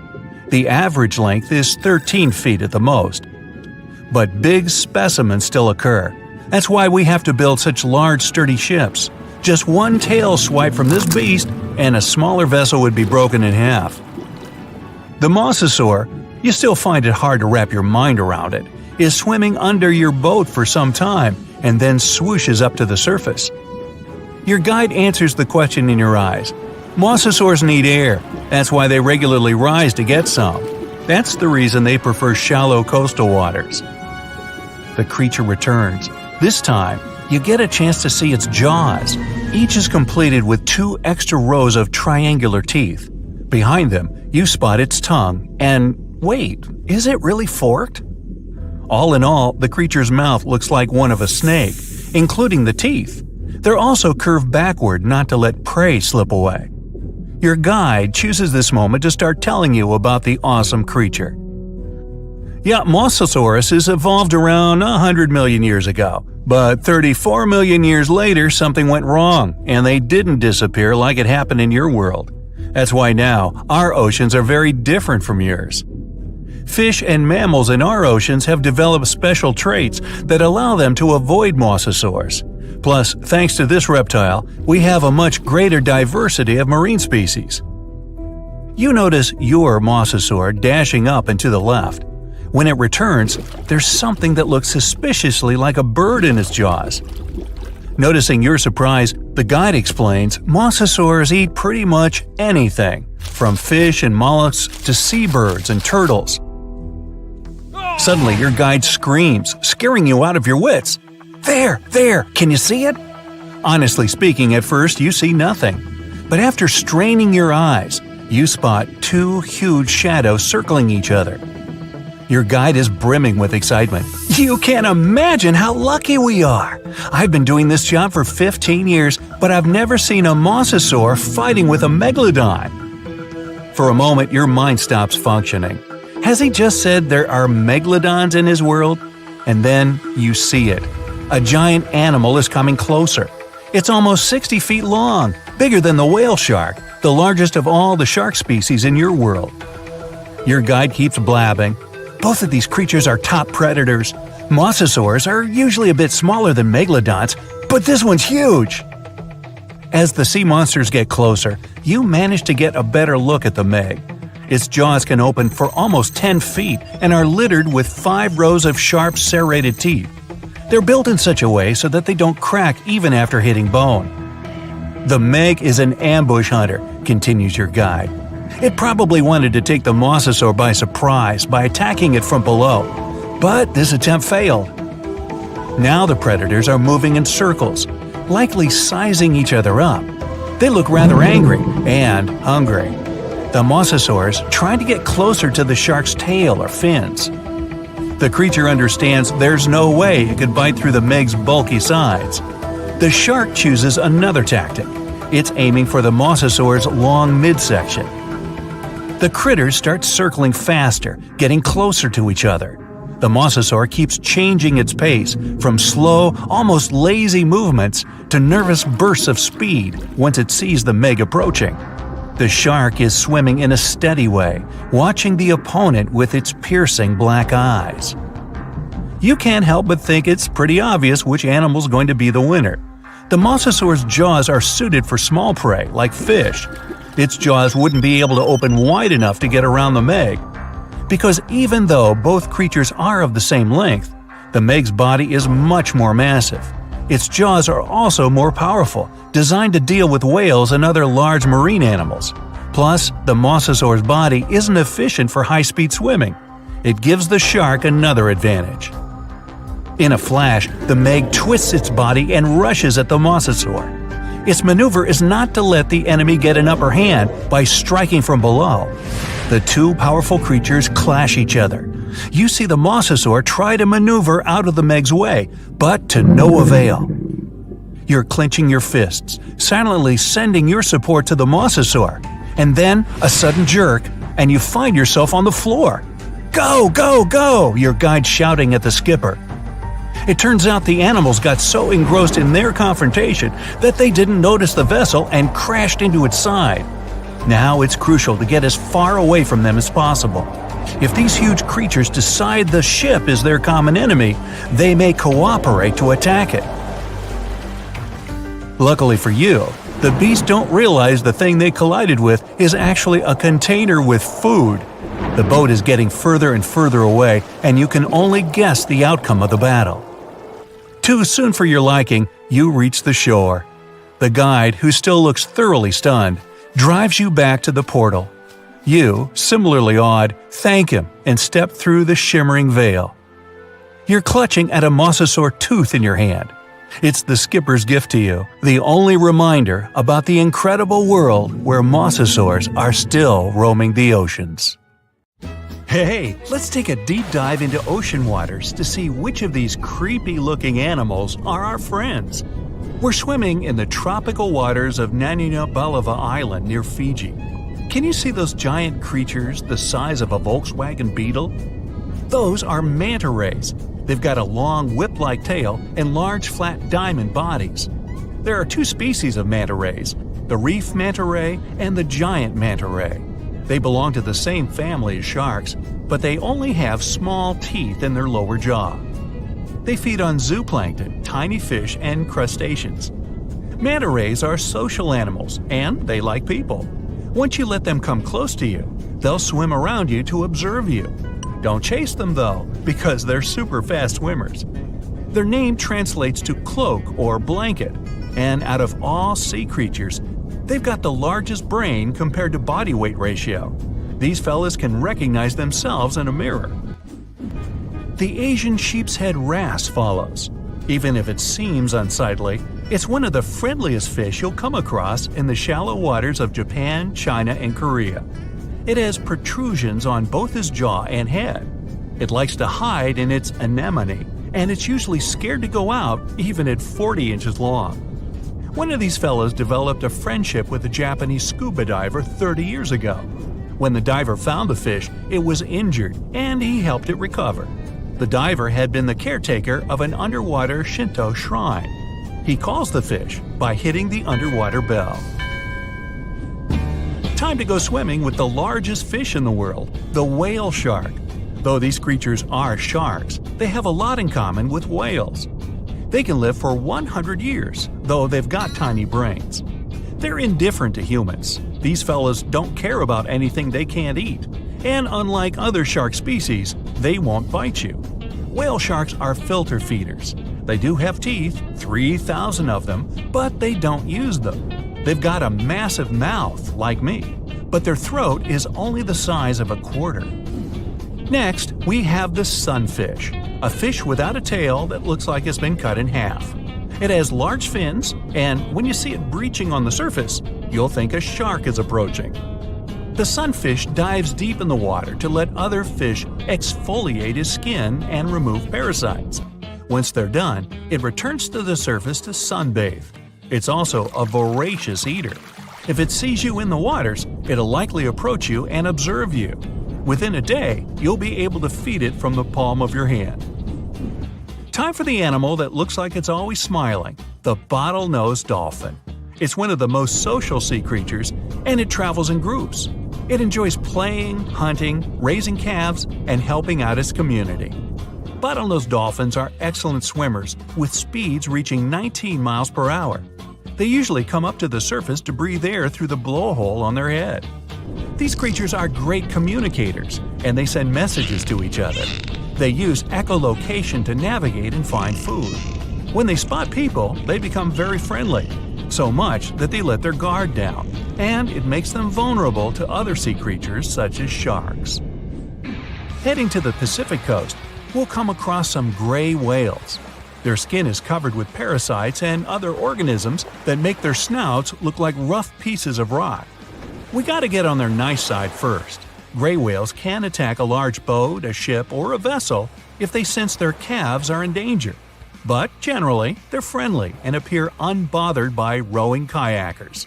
In some cases, They'll approach small boats and allow humans to touch them, though you're required by law to keep your distance. If it wants to get closer, it will. If it feels threatened, it will act aggressively. Now, let me show you a fish with a tool on its head, the hammerhead shark. Their skull helps them with hunting. Their eyes are placed on the hammer's outer edges and gives them a 360-degree vertical view.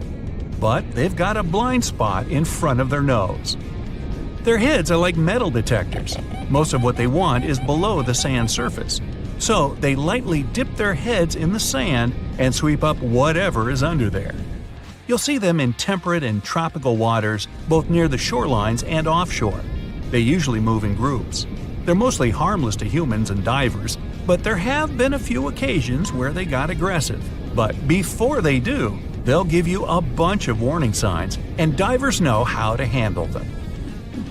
Now, I'll show you something kind of smaller, the sea lion. These creatures are a bit tricky.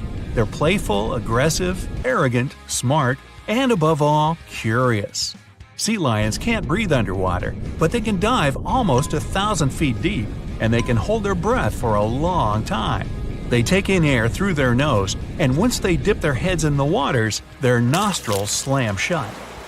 If they spot humans at the beach, they'll stay away and wait for them to leave. Wild sea lions aren't the friendliest to anyone, especially if they feel threatened. The approachable ones have been trained in captivity. Beluga whales are next. They're white with bulgy heads, and they're amongst the most social and loudest you'll ever meet. Their upwards-facing mouths make them look like they're smiling. When beluga whales are born, they're a dark gray shade. It takes 8 years for their skin to turn white. They can change the shape of their heads by blowing air around their sinuses. Beluga whales love humans. Once they make human friends, they don't want to leave. Even though they're wild animals, they become too entrusting with people. Marine biologists suggest staying away for their safety. Have you heard of sea cows? Those are actually called manatees. You'll see some in rivers and others in the ocean. Even though they're large, they usually stay in shallow coastal areas, munching on seagrass, leaves, and algae. Manatees bring their heads to the surface every 4 minutes or so to breathe, but they can hold their breath longer than that. They're slow travelers, and even if they aren't as smart as dolphins, they can understand colors. These fellas are gentle giants, and they like to approach humans searching for warmth. Next, we've got the basking shark, the second largest shark in the world. Their mouth is their most impressive feature, like me, since it can open more than 3 feet wide. Okay, you win. These creatures have an intimidating appearance. But despite their size, they're harmless to humans, and divers swim with them. They're very social and can form schools of 100 individuals. They swim near the water surface, filter feeding on plankton. They too have a bunch of teeth that they don't use. Do you know which creature can sing loud songs for 30 minutes? I know, berry manatee. That might be before your time. Actually, it's the humpback whale. Scientists aren't sure why they make those low howls and noises. They might be trying to communicate with others to attract mates. You'll see them near coastlines, feeding on tiny food, and they use their flukes to propel through the water. Humpback whales are less friendly than gray whales because they're very cautious. But they're the heroes of the ocean. They try to save other animals from orcas, and experts say they're capable of decision-making and problem-solving. On one occasion, a humpback whale jumped in to save a whale biologist from a tiger shark. Now, let's try to spot the expert in disguise, the Caribbean reef octopus. The specialized color cells help it blend in with the sand and ocean rock's rough texture. But Caribbean reef octopuses are loners, and they like to get around on their own. This creature is also teeny tiny. It can grow almost 5 inches, and with their legs getting as long as the average person's foot. If you get too close to them, they'll likely turn blue and warn you that they feel threatened. Even though they're trusting, it's better to keep your distance to keep them calm. A weird-looking creature walks around like a living vacuum cleaner down in the ocean's pitch-black depths. I'm talking about sea pigs. They got their name from their pinkish bodies, and they fit in the palm of your hand. These creatures don't swim. They walk around on the seafloor. Their legs consist of 5 to 7 pairs of enlarged tube feet, and they have tentacles around their mouths to fiddle through the mud to find scum to munch on. Yumbo! Since they're vulnerable, they have poisonous skin for protection against other sea creatures. If you encounter one, it'll be quite friendly, but if you want to keep it as a pet, you'll need a very deep tank. Speaking of slimy water creatures, let's talk about comb jellies. They're friendly animals that like to swim close to the shore on warm summer evenings. There are 2 types of comb jellies, some with 2 tentacles and some without any. You can spot them at night since they glow in the dark and light up the waters. One of them is the sea gooseberry. On the sand it looks like a transparent blob of jello, and it can fit into a teaspoon. Unlike jellyfish, comb jellies don't sting because they don't have stinging cells, and they're safe to swim with. The stonefish. Stonefish aren't going to win any beauty contests, unless the pageant is for best rock look-alike. Their tiny unreflective eyes and rough skin blend in perfectly with their environment. A large head, an even bigger mouth, and a home full of, it's rocks. And just because you're on the beach doesn't mean you're safe. Stonefish can survive for 24 hours out of the water. Stepping on one or even handling one won't be that fun. Their dorsal fin spines have extremely strong venom. It shoots out when they get stepped on, and it can lead to paralysis or even heart failure. You'll need help fast. No wonder they're one of the most dangerous creatures in the water, or anywhere. Be careful when scrambling around rocky areas. They love to play hide and seek. The deep sea dragonfish. If there were a prize for the most hideous fish in the ocean, the deep sea dragonfish would win. With slimy, scaleless skin, massive teeth, and a face only a mother could love, this bad boy of the sea is nothing to mess with. It likes to swim between 700 feet and 6,000 feet below the surface of the ocean, where the waters are the darkest and coldest. Along with some other creatures on this list, the deep sea dragonfish relies on its bioluminescent body parts to catch prey. It also uses its hanging appendage, which boasts a little red light on the end, coming out from its lower jaw. Many fish mistake this little light for prey, luring them right into the jaws of the deep sea dragonfish. Very clever dragonfish, very clever indeed. The fangtooth. The Mariana Trench is an underwater trench with a depth of 35,000 feet, nearly 7 miles below the ocean surface. Let that sink in. While scientists know the Mariana Trench exists, it's one of the least explored places on Earth. It's also the deepest area of Earth's oceans. And although many creatures down there probably haven't even been seen by humans yet, scientists have had the creepy pleasure of getting to know the fangtooth. The fangtooth fish shamelessly lives up to its name. Just look at that thing.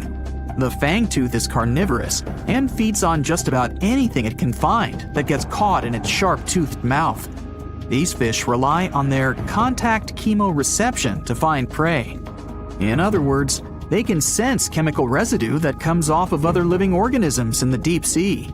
This is because they don't have any light-producing cells on their bodies, unlike many other deep-sea fish. On top of all that, it's pretty dark down there, so whatever crosses their path, they chomp on. While these guys look pretty scary, they're not a threat to humans. They only grow about 7 inches long. Even so, I wouldn't want to run into one of these things during a relaxing swim in the ocean. The Dunkleosteus. Strangely enough, this prehistoric fish, known as the T-Rex of the seas, had no teeth. Those were replaced with bony plates that allowed it to have the strongest bite among other monsters of its size. The goblin shark. If you thought the movies about sharks were scary, this next deep-sea creature will make you swear off going for dips in the ocean forever. However, it lives 3,000 feet underwater, so you'll never likely see it face to face. The goblin shark looks like a cross between a shark and a creature from your worst nightmare. These sharks boast a protruding sword-like snout with a jaw that juts out to match. Unlike other sharks that have more of a gray hue, this creepy thing looks not so pretty and pink. Aside from their scary demeanor, what do scientists really know about the goblin shark? Well, not much, except that they can grow up to 18 feet in length. Looks like there's still a lot to learn about these guys, if you dare to. By the way, did you know that sharks don't sleep?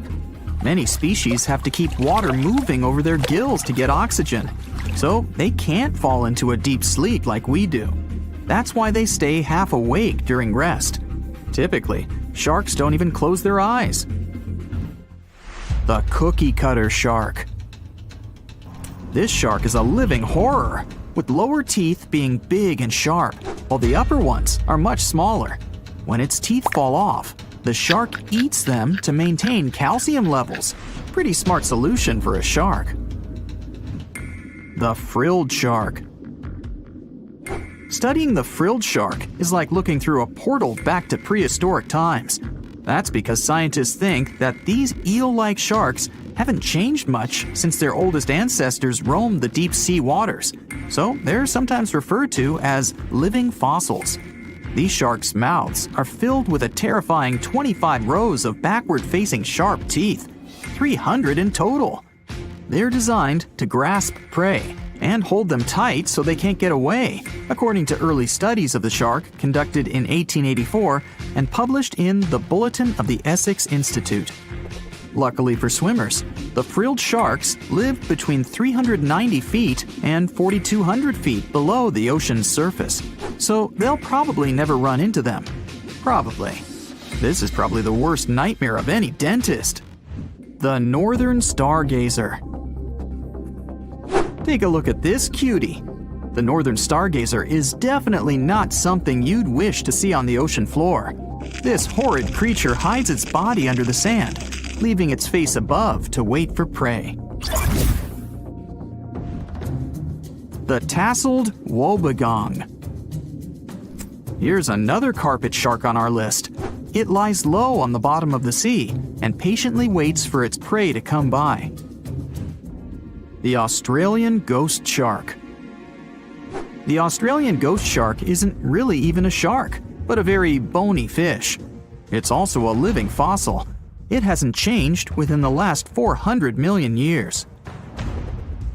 Believe it or not, sharks and humans have a common ancestor that lived around 440 million years ago.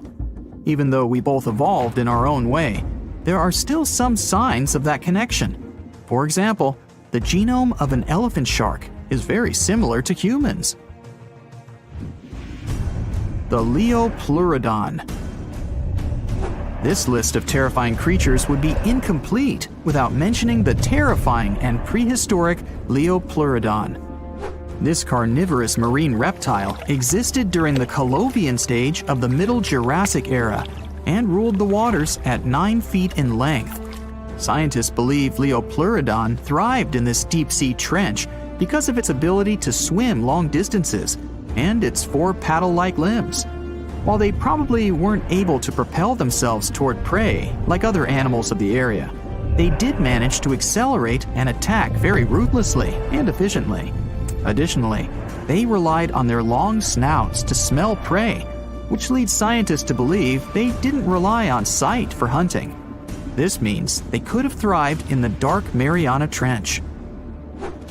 Around 150 million years ago, Leopleurodon became extinct due to competition for prey against other thriving marine reptiles. And I think I speak for all of us when I say, thank goodness for that. Considering that scientists have only explored 5% of the ocean floor and found some of the scariest sea creatures imaginable, one can only dream of what other animals reside in the deep sea waters. Perhaps it's best to keep them in your imagination. Am I right? The megamouth shark. This shark is a filter feeder, and it's friendly to humans, although its huge mouth can look quite threatening. Like basking sharks, it swims with its mouth constantly wide open, as if it were on Twitter. The gulper eel. This deep-sea eel has an easily distended belly that allows it to swallow prey twice its size in a single monstrous bite. They have very unusual jaw shapes and can reach about 2 to 3 feet in length. Do you see that large log near the ocean floor? Maybe it's part of an old ship. Treasure, gold, diamonds, I'm rich! Well, as you get closer, you notice something. It's swimming! It's not a shark or a dolphin, it's a saltwater crocodile! Now don't panic. If you bump into one of these reptiles in the sea, it's unlikely it'll think of you as food. Crocodiles have a special valve in their throat that stops them from drowning underwater. But that doesn't mean they can't bite. Usually, they're heading to a nearby island, and the quickest way there is to body surf. They can't really take the ferry, you know. Watching one from a distance should be okay. Just don't swim to shore right away. They love to ambush their lunch in shallow water. If there's one time I'd want to see a great white shark, it's when I'm diving with crocodiles. They'll gladly take a crocodile-sized nibble, given the right motivation. Well, hey there. We dive back in time and into the oceans over 500 million years ago. Just, because we can. Whoa, watch out. It's not megalodon or giant sea reptiles you need to look out for here. It's a bizarre, unearthly-looking creature called Anomalocaris. The name means unlike any other shrimp. And I think you'll agree, it looks like a nightmarish cross between a shrimp and a modern-day centipede. 2 tentacles protruding from its face, each lined with razor-sharp teeth. Oh yeah, and this thing was about the size of your leg. With a wave-like movement of the flaps on each side of its body, it was graceful for a terrifying creature. It was also more advanced than any other life on this planet at the time. Especially those huge eyes. You have only one lens in each of yours. This giant shrimp had 16,000. That's 4 times more than a common housefly. And you know how good their vision is. Good enough to dodge that swatter every time. All this allowed Annie to become one of the first animals on this planet to feed on others. Yep, here it is. Earth's first hunter. Its favorite meal? Trilobites. Hey, try a bite. Those are the ancient ancestors of crabs. Some of their fossils have marks on them in the same shape as the monster shrimp's mouthparts. Terrors of the past like this got to be so giant thanks to more oxygen in the atmosphere. A perfect example of this, Meganeuropsis. Imagine a dragonfly. Now make it as big as a cat, and with a wingspan longer than your arm. Megan, the monster-sized dragonfly, could easily grab other insects or even small animals, and she ruled the air with quick movements. Back then, there were still no large birds or other airborne enemies for this behemoth bug, so it was safe and free to grow as large as this planet would allow. Piranhas of the past were also jumbo-sized. Mega piranha was about 3 times the size of the river terrors we have today. Its bite force was about the same as a tiger's, and those striped kitties bite down 2 times harder than lions. That means it probably not only dined on other fish and any land creatures that, got too close to the water, but it could also easily crunch down on large turtles and other unlucky shelled creatures. And fun fact, modern-day piranhas bark like dogs when they're about to enter a confrontation. It actually sounds more like a frog's ribbit. But makes you wonder, what did this mega-sized ancient cousin sound like? A bear roaring? How about giant sea scorpions the size of your bed? Go back about 460 million years and you'd see them swimming under you. And watch out for that tail. Scientists still don't know if these creatures could use it to inject venom like your standard land scorpion. But something tells me I wouldn't want that thing anywhere near me. Then there's this guy, Therizinosaurus. Terry looks sort of like a goose with long arms. Oh, and did I mention this goose dino is about 2 stories tall and longer than a bus? Yow! Its arms make the T-Rexes look even more bite-sized, each 8 feet long, almost triple the length of T-Rexes. And on the end, razor-sharp claws the size of your whole arm. Now, don't worry about those lengthy claws too much, though. Terry probably used them to cut through giant termite nests. So, this huge reptilian goose was more interested in eating bugs and plants. Another mega monster for you? Megatherium. The giant ground sloth could look a giraffe straight in the eye and weighed as much as a hippo. It moved mainly on its hind legs and used its massive tail as support. He had huge paws with colossal knife-sized claws. The sloth could use them to defend itself from enemies and to bend tree branches in search of food. But the biggest danger to the giant ground sloth wasn't dinosaurs or saber-toothed tigers. It was our own species. Yep, humans showed up just in time to meet this fellow and to, eat him up.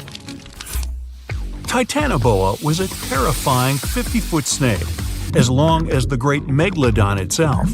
It was also more than 2 times heavier than the heavyweight champion among snakes today, the green anaconda. Crocodiles were a regular on this serpent's menu. Titanoboa could swim 3 times faster than the fastest Olympic swimmer our species has ever seen. It was quicker and more dangerous in the water than outside it.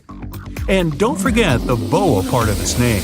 This massive snake wasn't venomous. Instead, it liked to squeeze. Remember that giant shrimp from earlier? Well, Opabenia looks like its teeny-tiny finger-sized cousin. And instead of 2 toothy tentacles, this thing had a vacuum hose coming out of its face. On the end of that trunk, what looks like a single crab claw. Add 5 eyes and a mouth under its head, and you've got a recipe for something not of this planet. Only it is. This creature used its trunk like an elephant does. Its claw grabbed food from the bottom of the ocean and brought it up to its mouth. This thing is so weird-looking that, apparently, when the scientists who discovered it presented his findings to an audience, they all laughed as if he were joking. Now, a real-life monster, the Tully monster. From a distance, it looks a bit like Nessie, that long neck and teeth-lined jaws. But get closer, and you'll see it's more like a long nose with a mouth attached at the end, like a mosquito. Its eyes are further back, sticking out of tubes all snail-like. Tully was an ancient mollusk, about the size of your forearm.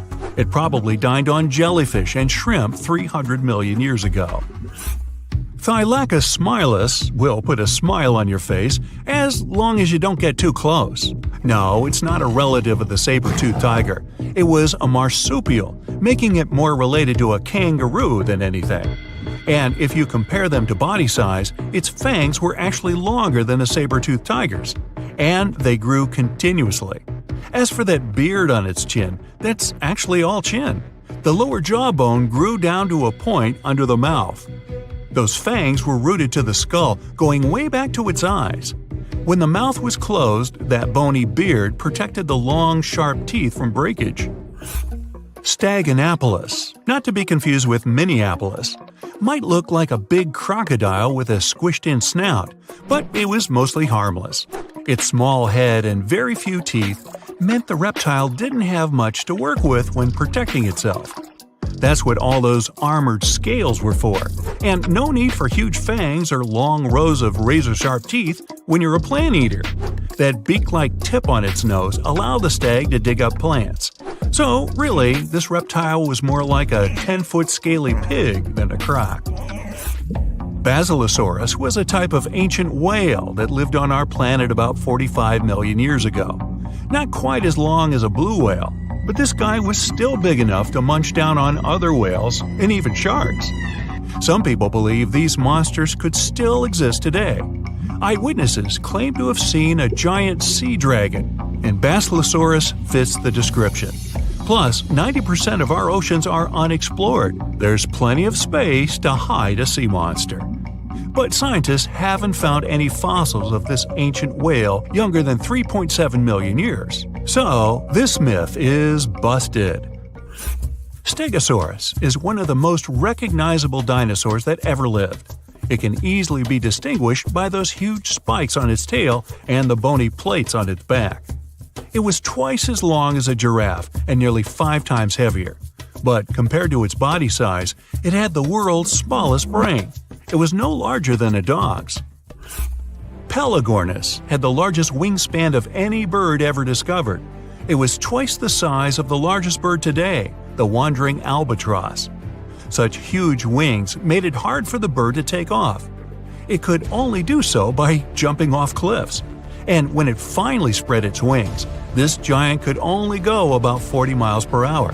The fastest bird today can reach speeds 5 times that.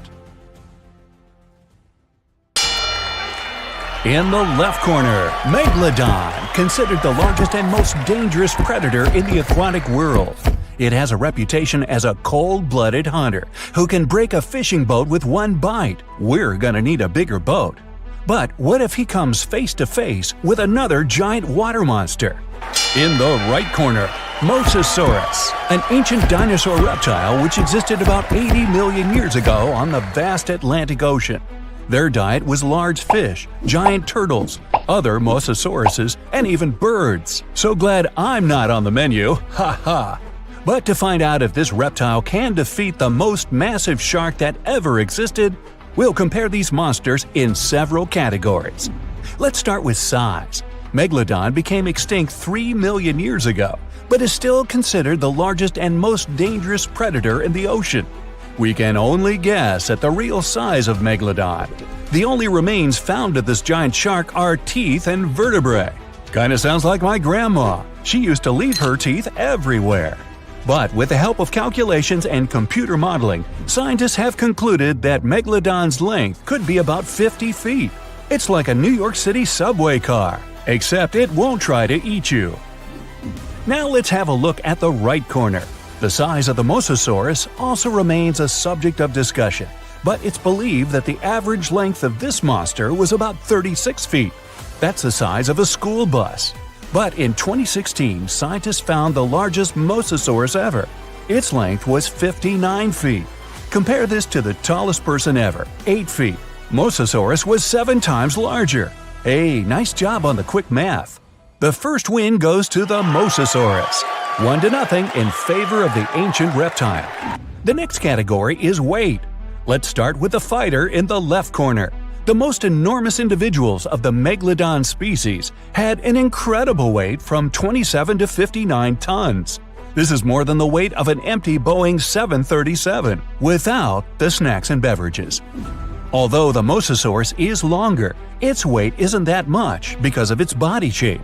Adult species could reach 14 tons, which is half the weight of a Megalodon. For comparison, an adult blue whale can weigh up to 100 tons or even more. But whales are not the peak predators like Megalodon and Mosasaurus. In this category, Megalodon wins and gets its first point. It's now 1-1. Let's move on to the next category, speed and agility. Megalodon wasn't the fastest fish on Earth. He could reach a speed of about 11 miles per hour. For example, the quickest sea creature is the sailfish. It can swim 68 miles per hour. But this didn't prevent Megalodon from becoming the top predator in the aquatic world. The average person only swims at a speed of 2 miles per hour. But the Achilles heel of Megalodon is agility and maneuverability. In fact, Meg is a 50-ton truck, so he can't turn and change direction quickly. If he's going to attack, he has only one chance to hit, because if he has to go for a second lap, his prey will have the opportunity to scoot. The exact speed with which Mosasaurus could swim is unknown, but scientists think he borrowed his swimming style from the eel. He would push off with his tail and steer with small side fins. This provided him with incredible maneuverability. In theory, this could help him jump out of the water, just like a scene from Jurassic World. But to know the exact speed with which Mosasaurus could swim, we need to find more remains of this ancient reptile.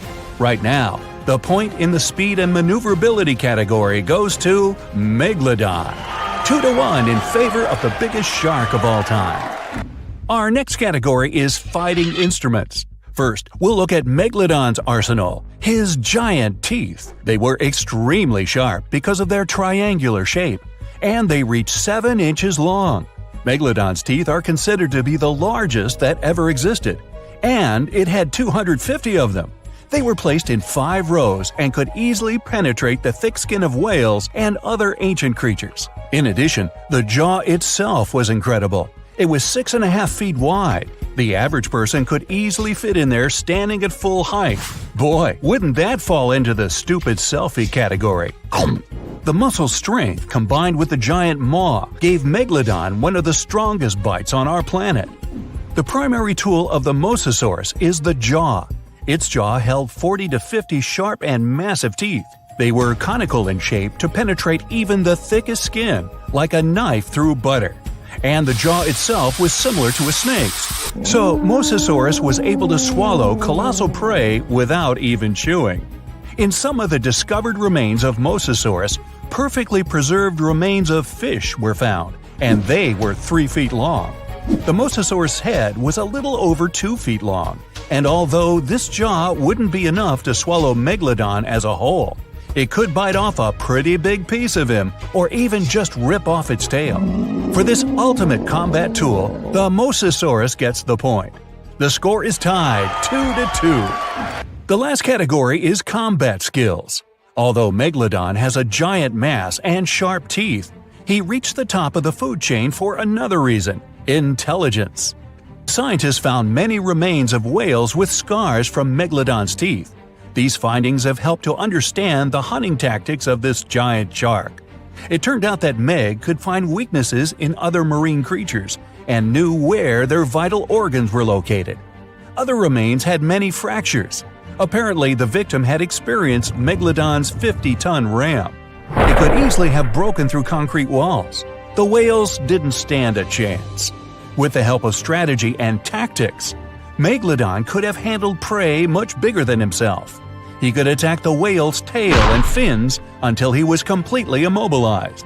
And then, when the victim was defenseless, well, like they say, dinner is served.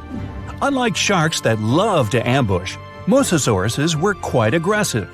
Scientists found many remains of the Mosasauruses with traces of teeth marks from their own species.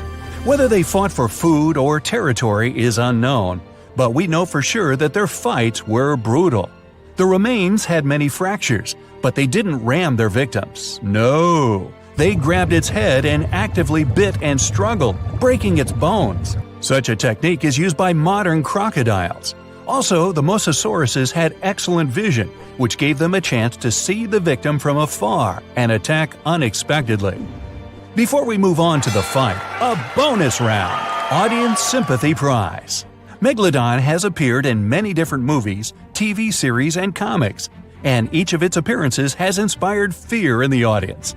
He really has a reputation as an ideal predator, and I would bet my money on him.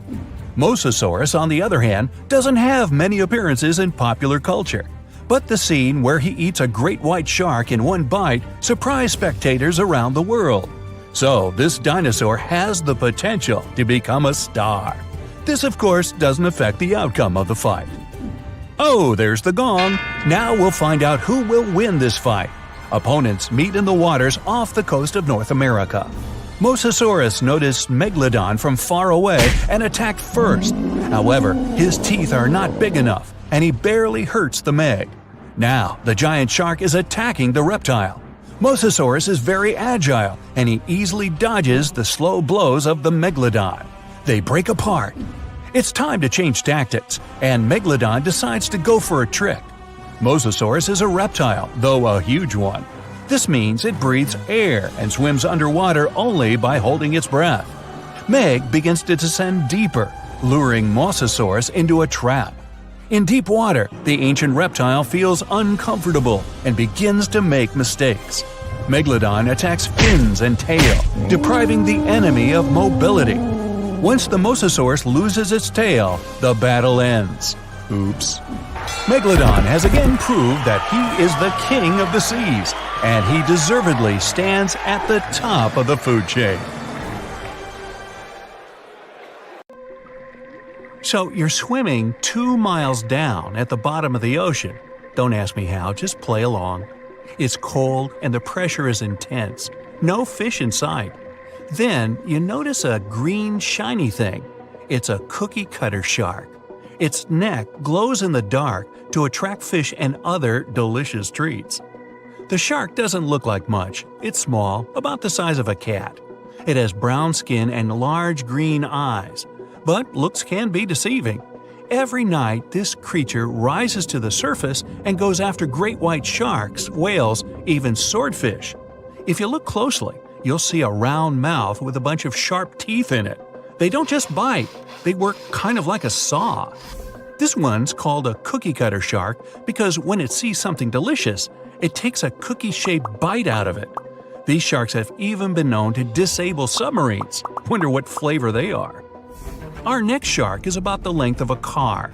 Only about 100 of these sharks have ever been seen, but if you met one, you'd never forget it. It has a big mouth, a huge mouth, a mega mouth, like me. It's the mega mouth shark. You could easily fit in it if you curled yourself up. They're not dangerous though, not to humans. They feed by swimming around with their mouths open, filtering out plankton and other underwater goodies. The shark has special organs in its mouth that glow, attracting little crustaceans.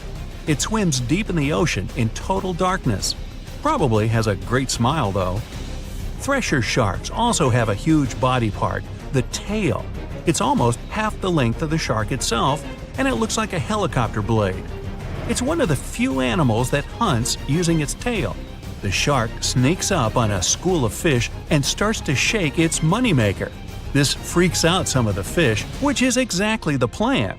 In a pinch, it can also use its tail to defend itself. The best thing about this shark, it doesn't attack people.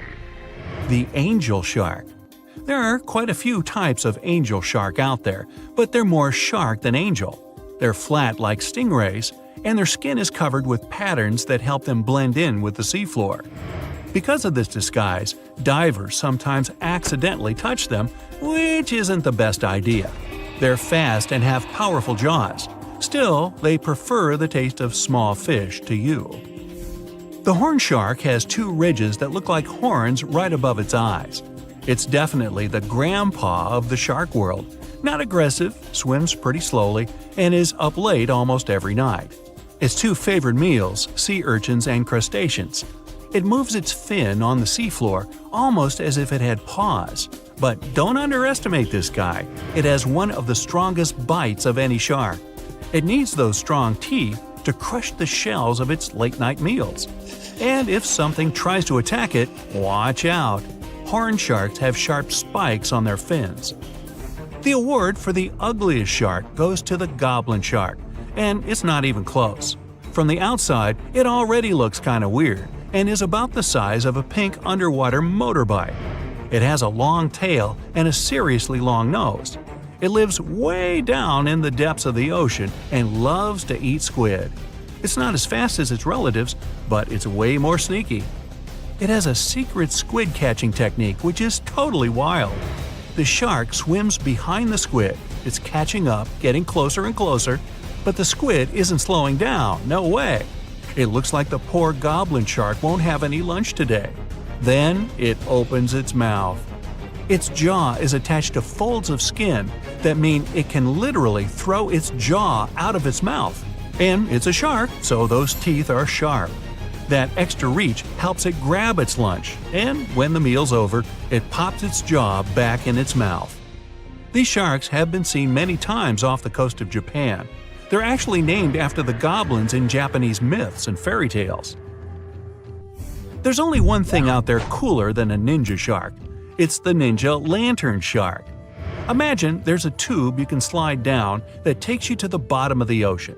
It's too dark, you can't see anything. Suddenly, a glowing dot, moving around in the distance. It's coming closer, shooting towards you. It's a blue glowing head. Worse, it looks like this head doesn't have a body attached to it. The ninja lantern shark has black skin, so it's almost invisible in the dark. It's only the size of a human arm, but its small, sharp teeth are no joke. No one really knows why this shark glows. Maybe to attract tasty fish? Another theory out there is that it uses this light to communicate with its friends. It has friends? The hammerhead shark. These ferocious sharks can weigh up to half a ton. They live in tropical waters all over the world, and they're one of the most recognizable sharks out there.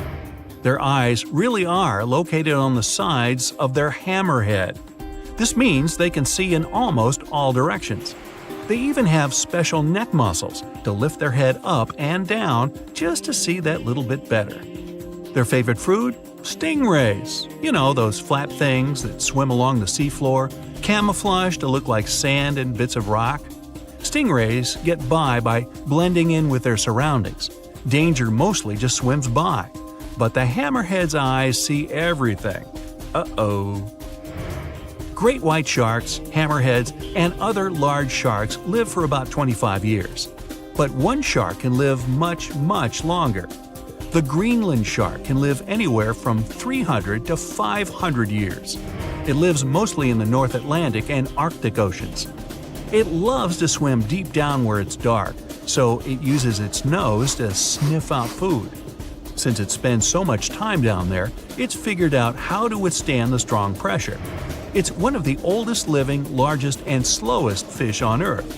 Just imagine, you're on an Arctic cruise and you see one of these sharks moving slowly through the freezing cold water. It might be 400 years older than you. Most sharks are omnivorous. They can go after dolphins, other sharks, crabs, sea urchins, smaller or even larger fish, hot dogs. Kidding about the hot dogs. But the bonnethead shark is a bit different. It eats algae for about half its meals. It's actually related to the hammerhead shark, but its head looks more like a shovel. Can you dig it? If you see this guy swimming around, you might think it's a sea snake or a huge water worm. Frilled sharks like to swim way down at the bottom of the ocean, like a lot of sharks. When they're chasing something delicious, they move kind of like a snake. And just like a snake, they like to gulp down their lunch all in one piece. But that doesn't mean they don't have teeth. They have about 200 nice and sharp ones. The saw shark has a long, flat, and seriously spiky nose. Those teeth on its nose never stop growing. Each tooth is equipped with electric receptors to help the saw shark feel around for nearby fish, like a ship's radar. When dinner's nearby, the shark swims up and strikes with its nose, waving it around like a knight showing off his skills. Meanwhile, you won't have time to blink if this guy floats past. Did you see it? How about now? Meet the fastest shark in the world, the short-fin mako shark. It can swim up to 35 miles per hour. That doesn't seem that quick on land, but underwater, that's fast. Slower than a cheetah, but faster than most dogs. It's warm-blooded, which is super rare for a shark. That helps it swim to cold and distant places where an ordinary shark simply wouldn't survive. The swordfish goes much faster. It can swim up to 60 miles per hour. It's not a shark, but it's still an amazing creature. In a race, the swordfish will usually come out on top. But it's not just fast, it's ingeniously fast. It has a gland next to its nose that pumps out a special oil. This oil spreads through its nose and comes out through tiny holes. This special oil is waterproof, which lets the swordfish glide through the water at high speed. Now, if you step on a sea urchin, you're gonna know right away. Look at those spikes. Get the point? Ow! While they're not aggressive, they've got a great defense going against any creatures that want to eat them. Venomous spikes and a poisonous bite. Pick your poison, literally.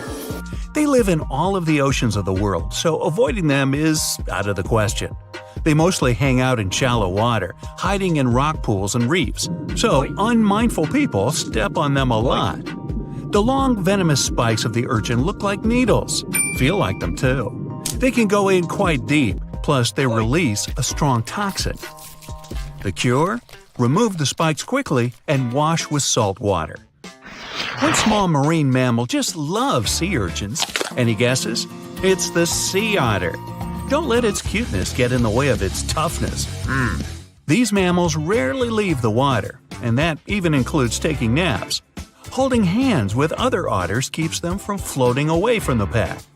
Their fur is the densest on the planet, up to 1 million hairs per square inch. Hey, we humans only have about 2,000. They're also good with tools. They can use rocks to hammer open shells. Hey, how else would you open a sea urchin? You ought to try it sometime. Stonefish aren't going to win any beauty contest unless the pageant is for Best Rock Lookalike. Their tiny, unreflective eyes and rough skin blend in perfectly with their environment. A large head, an even bigger mouth, and a home full of, it's rocks. And just because you're on the beach doesn't mean you're safe. Stonefish can survive for 24 hours out of the water. Stepping on one or even handling one won't be that fun. Their dorsal fin spines have extremely strong venom. It shoots out when they get stepped on, and it can lead to paralysis or even heart failure. You'll need help fast. No wonder they're one of the most dangerous creatures in the water or anywhere. Be careful when scrambling around rocky areas. They love to play hide and seek. Box jellyfish tentacles grow up to 10 feet long, and each tentacle has 5,000 stinging cells. Not bad for a creature that's mostly just water. Their venom is strong enough to paralyze anything they want to eat. Now, if you happen to get stung, it's going to hurt. A lot! Its toxins contain proteins that affect the heart, skin cells, and even our nervous system. No wonder it's considered one of the most dangerous creatures on the planet. I wouldn't recommend using sunscreen, soda, coffee, or other older methods. They don't work. Your best bet is some good old-fashioned seawater. Looks like jellyfish are the rulers of the ocean, not sharks. Hey, look around your local rock pool. You might see this sweet little octopus. It's tiny and has blue rings. Cute. But don't fall for it now. This octopus wouldn't make a good pet. When provoked, the octopus will start flashing neon blue to warn everyone to stay away. And I highly recommend you do just that. Their venom is 1,000 times more dangerous than cyanide. There's also no known antidote for it. The best thing to do? Take a quick picture and walk away. Better yet, just walk away. Now, not even the octopuses are normal down under. I'll stick with my shrimp on the barbie, mate. Do you see that large log near the ocean floor? Maybe it's part of an old ship, a treasure, gold, diamonds. Hey, I'm rich! As you get closer, you notice something. It's swimming. It's not a shark or a dolphin. It's a saltwater crocodile. Now, don't panic. If you bump into one of these reptiles in the sea, it's unlikely it'll think of you as food. Crocodiles have a special valve in their throat that stops them from drowning underwater, but that doesn't mean they can't bite. Usually they're heading to a nearby island, and the quickest way there is to body surf. They can't really take the ferry. Watching one from a distance should be okay, just don't swim to shore right away. They love to ambush their lunch in the shallow water. If there's one time I'd like to see a great white shark, it's when I'm diving with crocodiles. They'll gladly take a crocodile-sized nibble, given the right motivation. Going out on a boat off the coast of Mexico sounds like the perfect vacation. The sun, the blue water, the most endangered sea creature? Wait, what? The vaquita isn't dangerous, but don't expect it to stick around to say hello or sign any autographs. It's incredibly shy. This little cow, that's what the Spanish means, is one tiny sea mammal. With those black markings around its eyes, it looks more like a sea panda to me. Seeing one should make you feel very special. They're on the brink of extinction, mostly because they get caught up by accident in fishing nets. It's estimated that there are only 10 left in the wild. The Galapagos Islands are legendary. Giant tortoises, blue-footed bobbies, Sally Lightfoot crabs, and red-lipped batfish. But if you've ever swum around there, you might have seen something really unexpected in the water.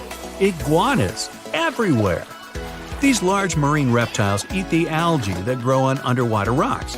They're strictly vegetarians. Yeah, I'll bet the fish are happy about that. A long, flat tail designed for swimming helps them move around, and sharp claws keep them on the rocks for their daily sunbathing sessions. But watch them closely. They sneeze a lot. They haven't got a cold or anything. They're sneezing out salt. A special gland keeps the salt out of their nose, and they've got to get rid of it somehow. Ooh, sounds painful. What's cool is that they don't mind us in the water with them. Because the islands have been so isolated, the creatures here aren't afraid of humans. Now, if picking up shells on the beach is something you like doing, make sure the shell you collect doesn't already have an owner. Snails are everywhere in this world, and they're mostly harmless to the touch. But there's always one, ruining it for everybody. Trust me, the cone snail is nothing like its land-based brothers. It's not vegetarian. There are over 500 species of this venomous sea creature, with a few that can really hurt you. These little snails are extremely vicious. They inject their venom through a harpoon-like tooth, and they don't even floss. They're capable of paralysis, blindness, lung failure, and even worse. Best give some respect to your backyard snails. You don't want them calling this thing in as a backup. Want to high-five a sea creature? Well, put your hand, up for the Tasmanian red handfish. This fish doesn't swim like a fish, it walks. It uses its flipper-like hands to stroll around on the ocean floor. These bottom walkers are disturbed by swimmers and boats a lot. Some people even want to take them home as pets. I think it's better to just give them a wave and swim on by. If you think starfish love getting their photo taken, does that mean you can communicate with starfish? If you could, this one would ask you to leave it alone. It's always grumpy. Unlike its washed-up relatives on the seashore, the crown-of-thorns starfish is large and dangerous. These creatures occur naturally on coral, like the Great Barrier Reef. Their venom's terrifying, even for humans. This sea creature is covered in poisonous spines that cause intense and immediate pain. It can last longer than 3 hours. So, what happens if you rub one of these things the wrong way? Nausea and vomiting. Not exactly ideal for getting that perfect Instagram pic. Pufferfish may look small and cute, but handle them wrong and it's game over. They're a huge hit at underwater birthday parties the world over. They can turn themselves into balloons. Funnily enough, not all pufferfish are venomous with sharp spikes. Some are smooth and adorable. But the nasty ones have a highly toxic substance inside their body. Which is weird, because you could pay up to $50 for it at a restaurant. You ever heard of the Japanese delicacy fugu? It's venomous pufferfish on a plate. Young chefs spend years training to prepare it. But one wrong cut, and you can bet that customer won't be coming back. Ever. Sharks are the only animal immune to pufferfish toxin. Great. Another thing that makes sharks awesome. That's it for today. So hey, if you pacified your curiosity, then give the video a like and share it with your friends.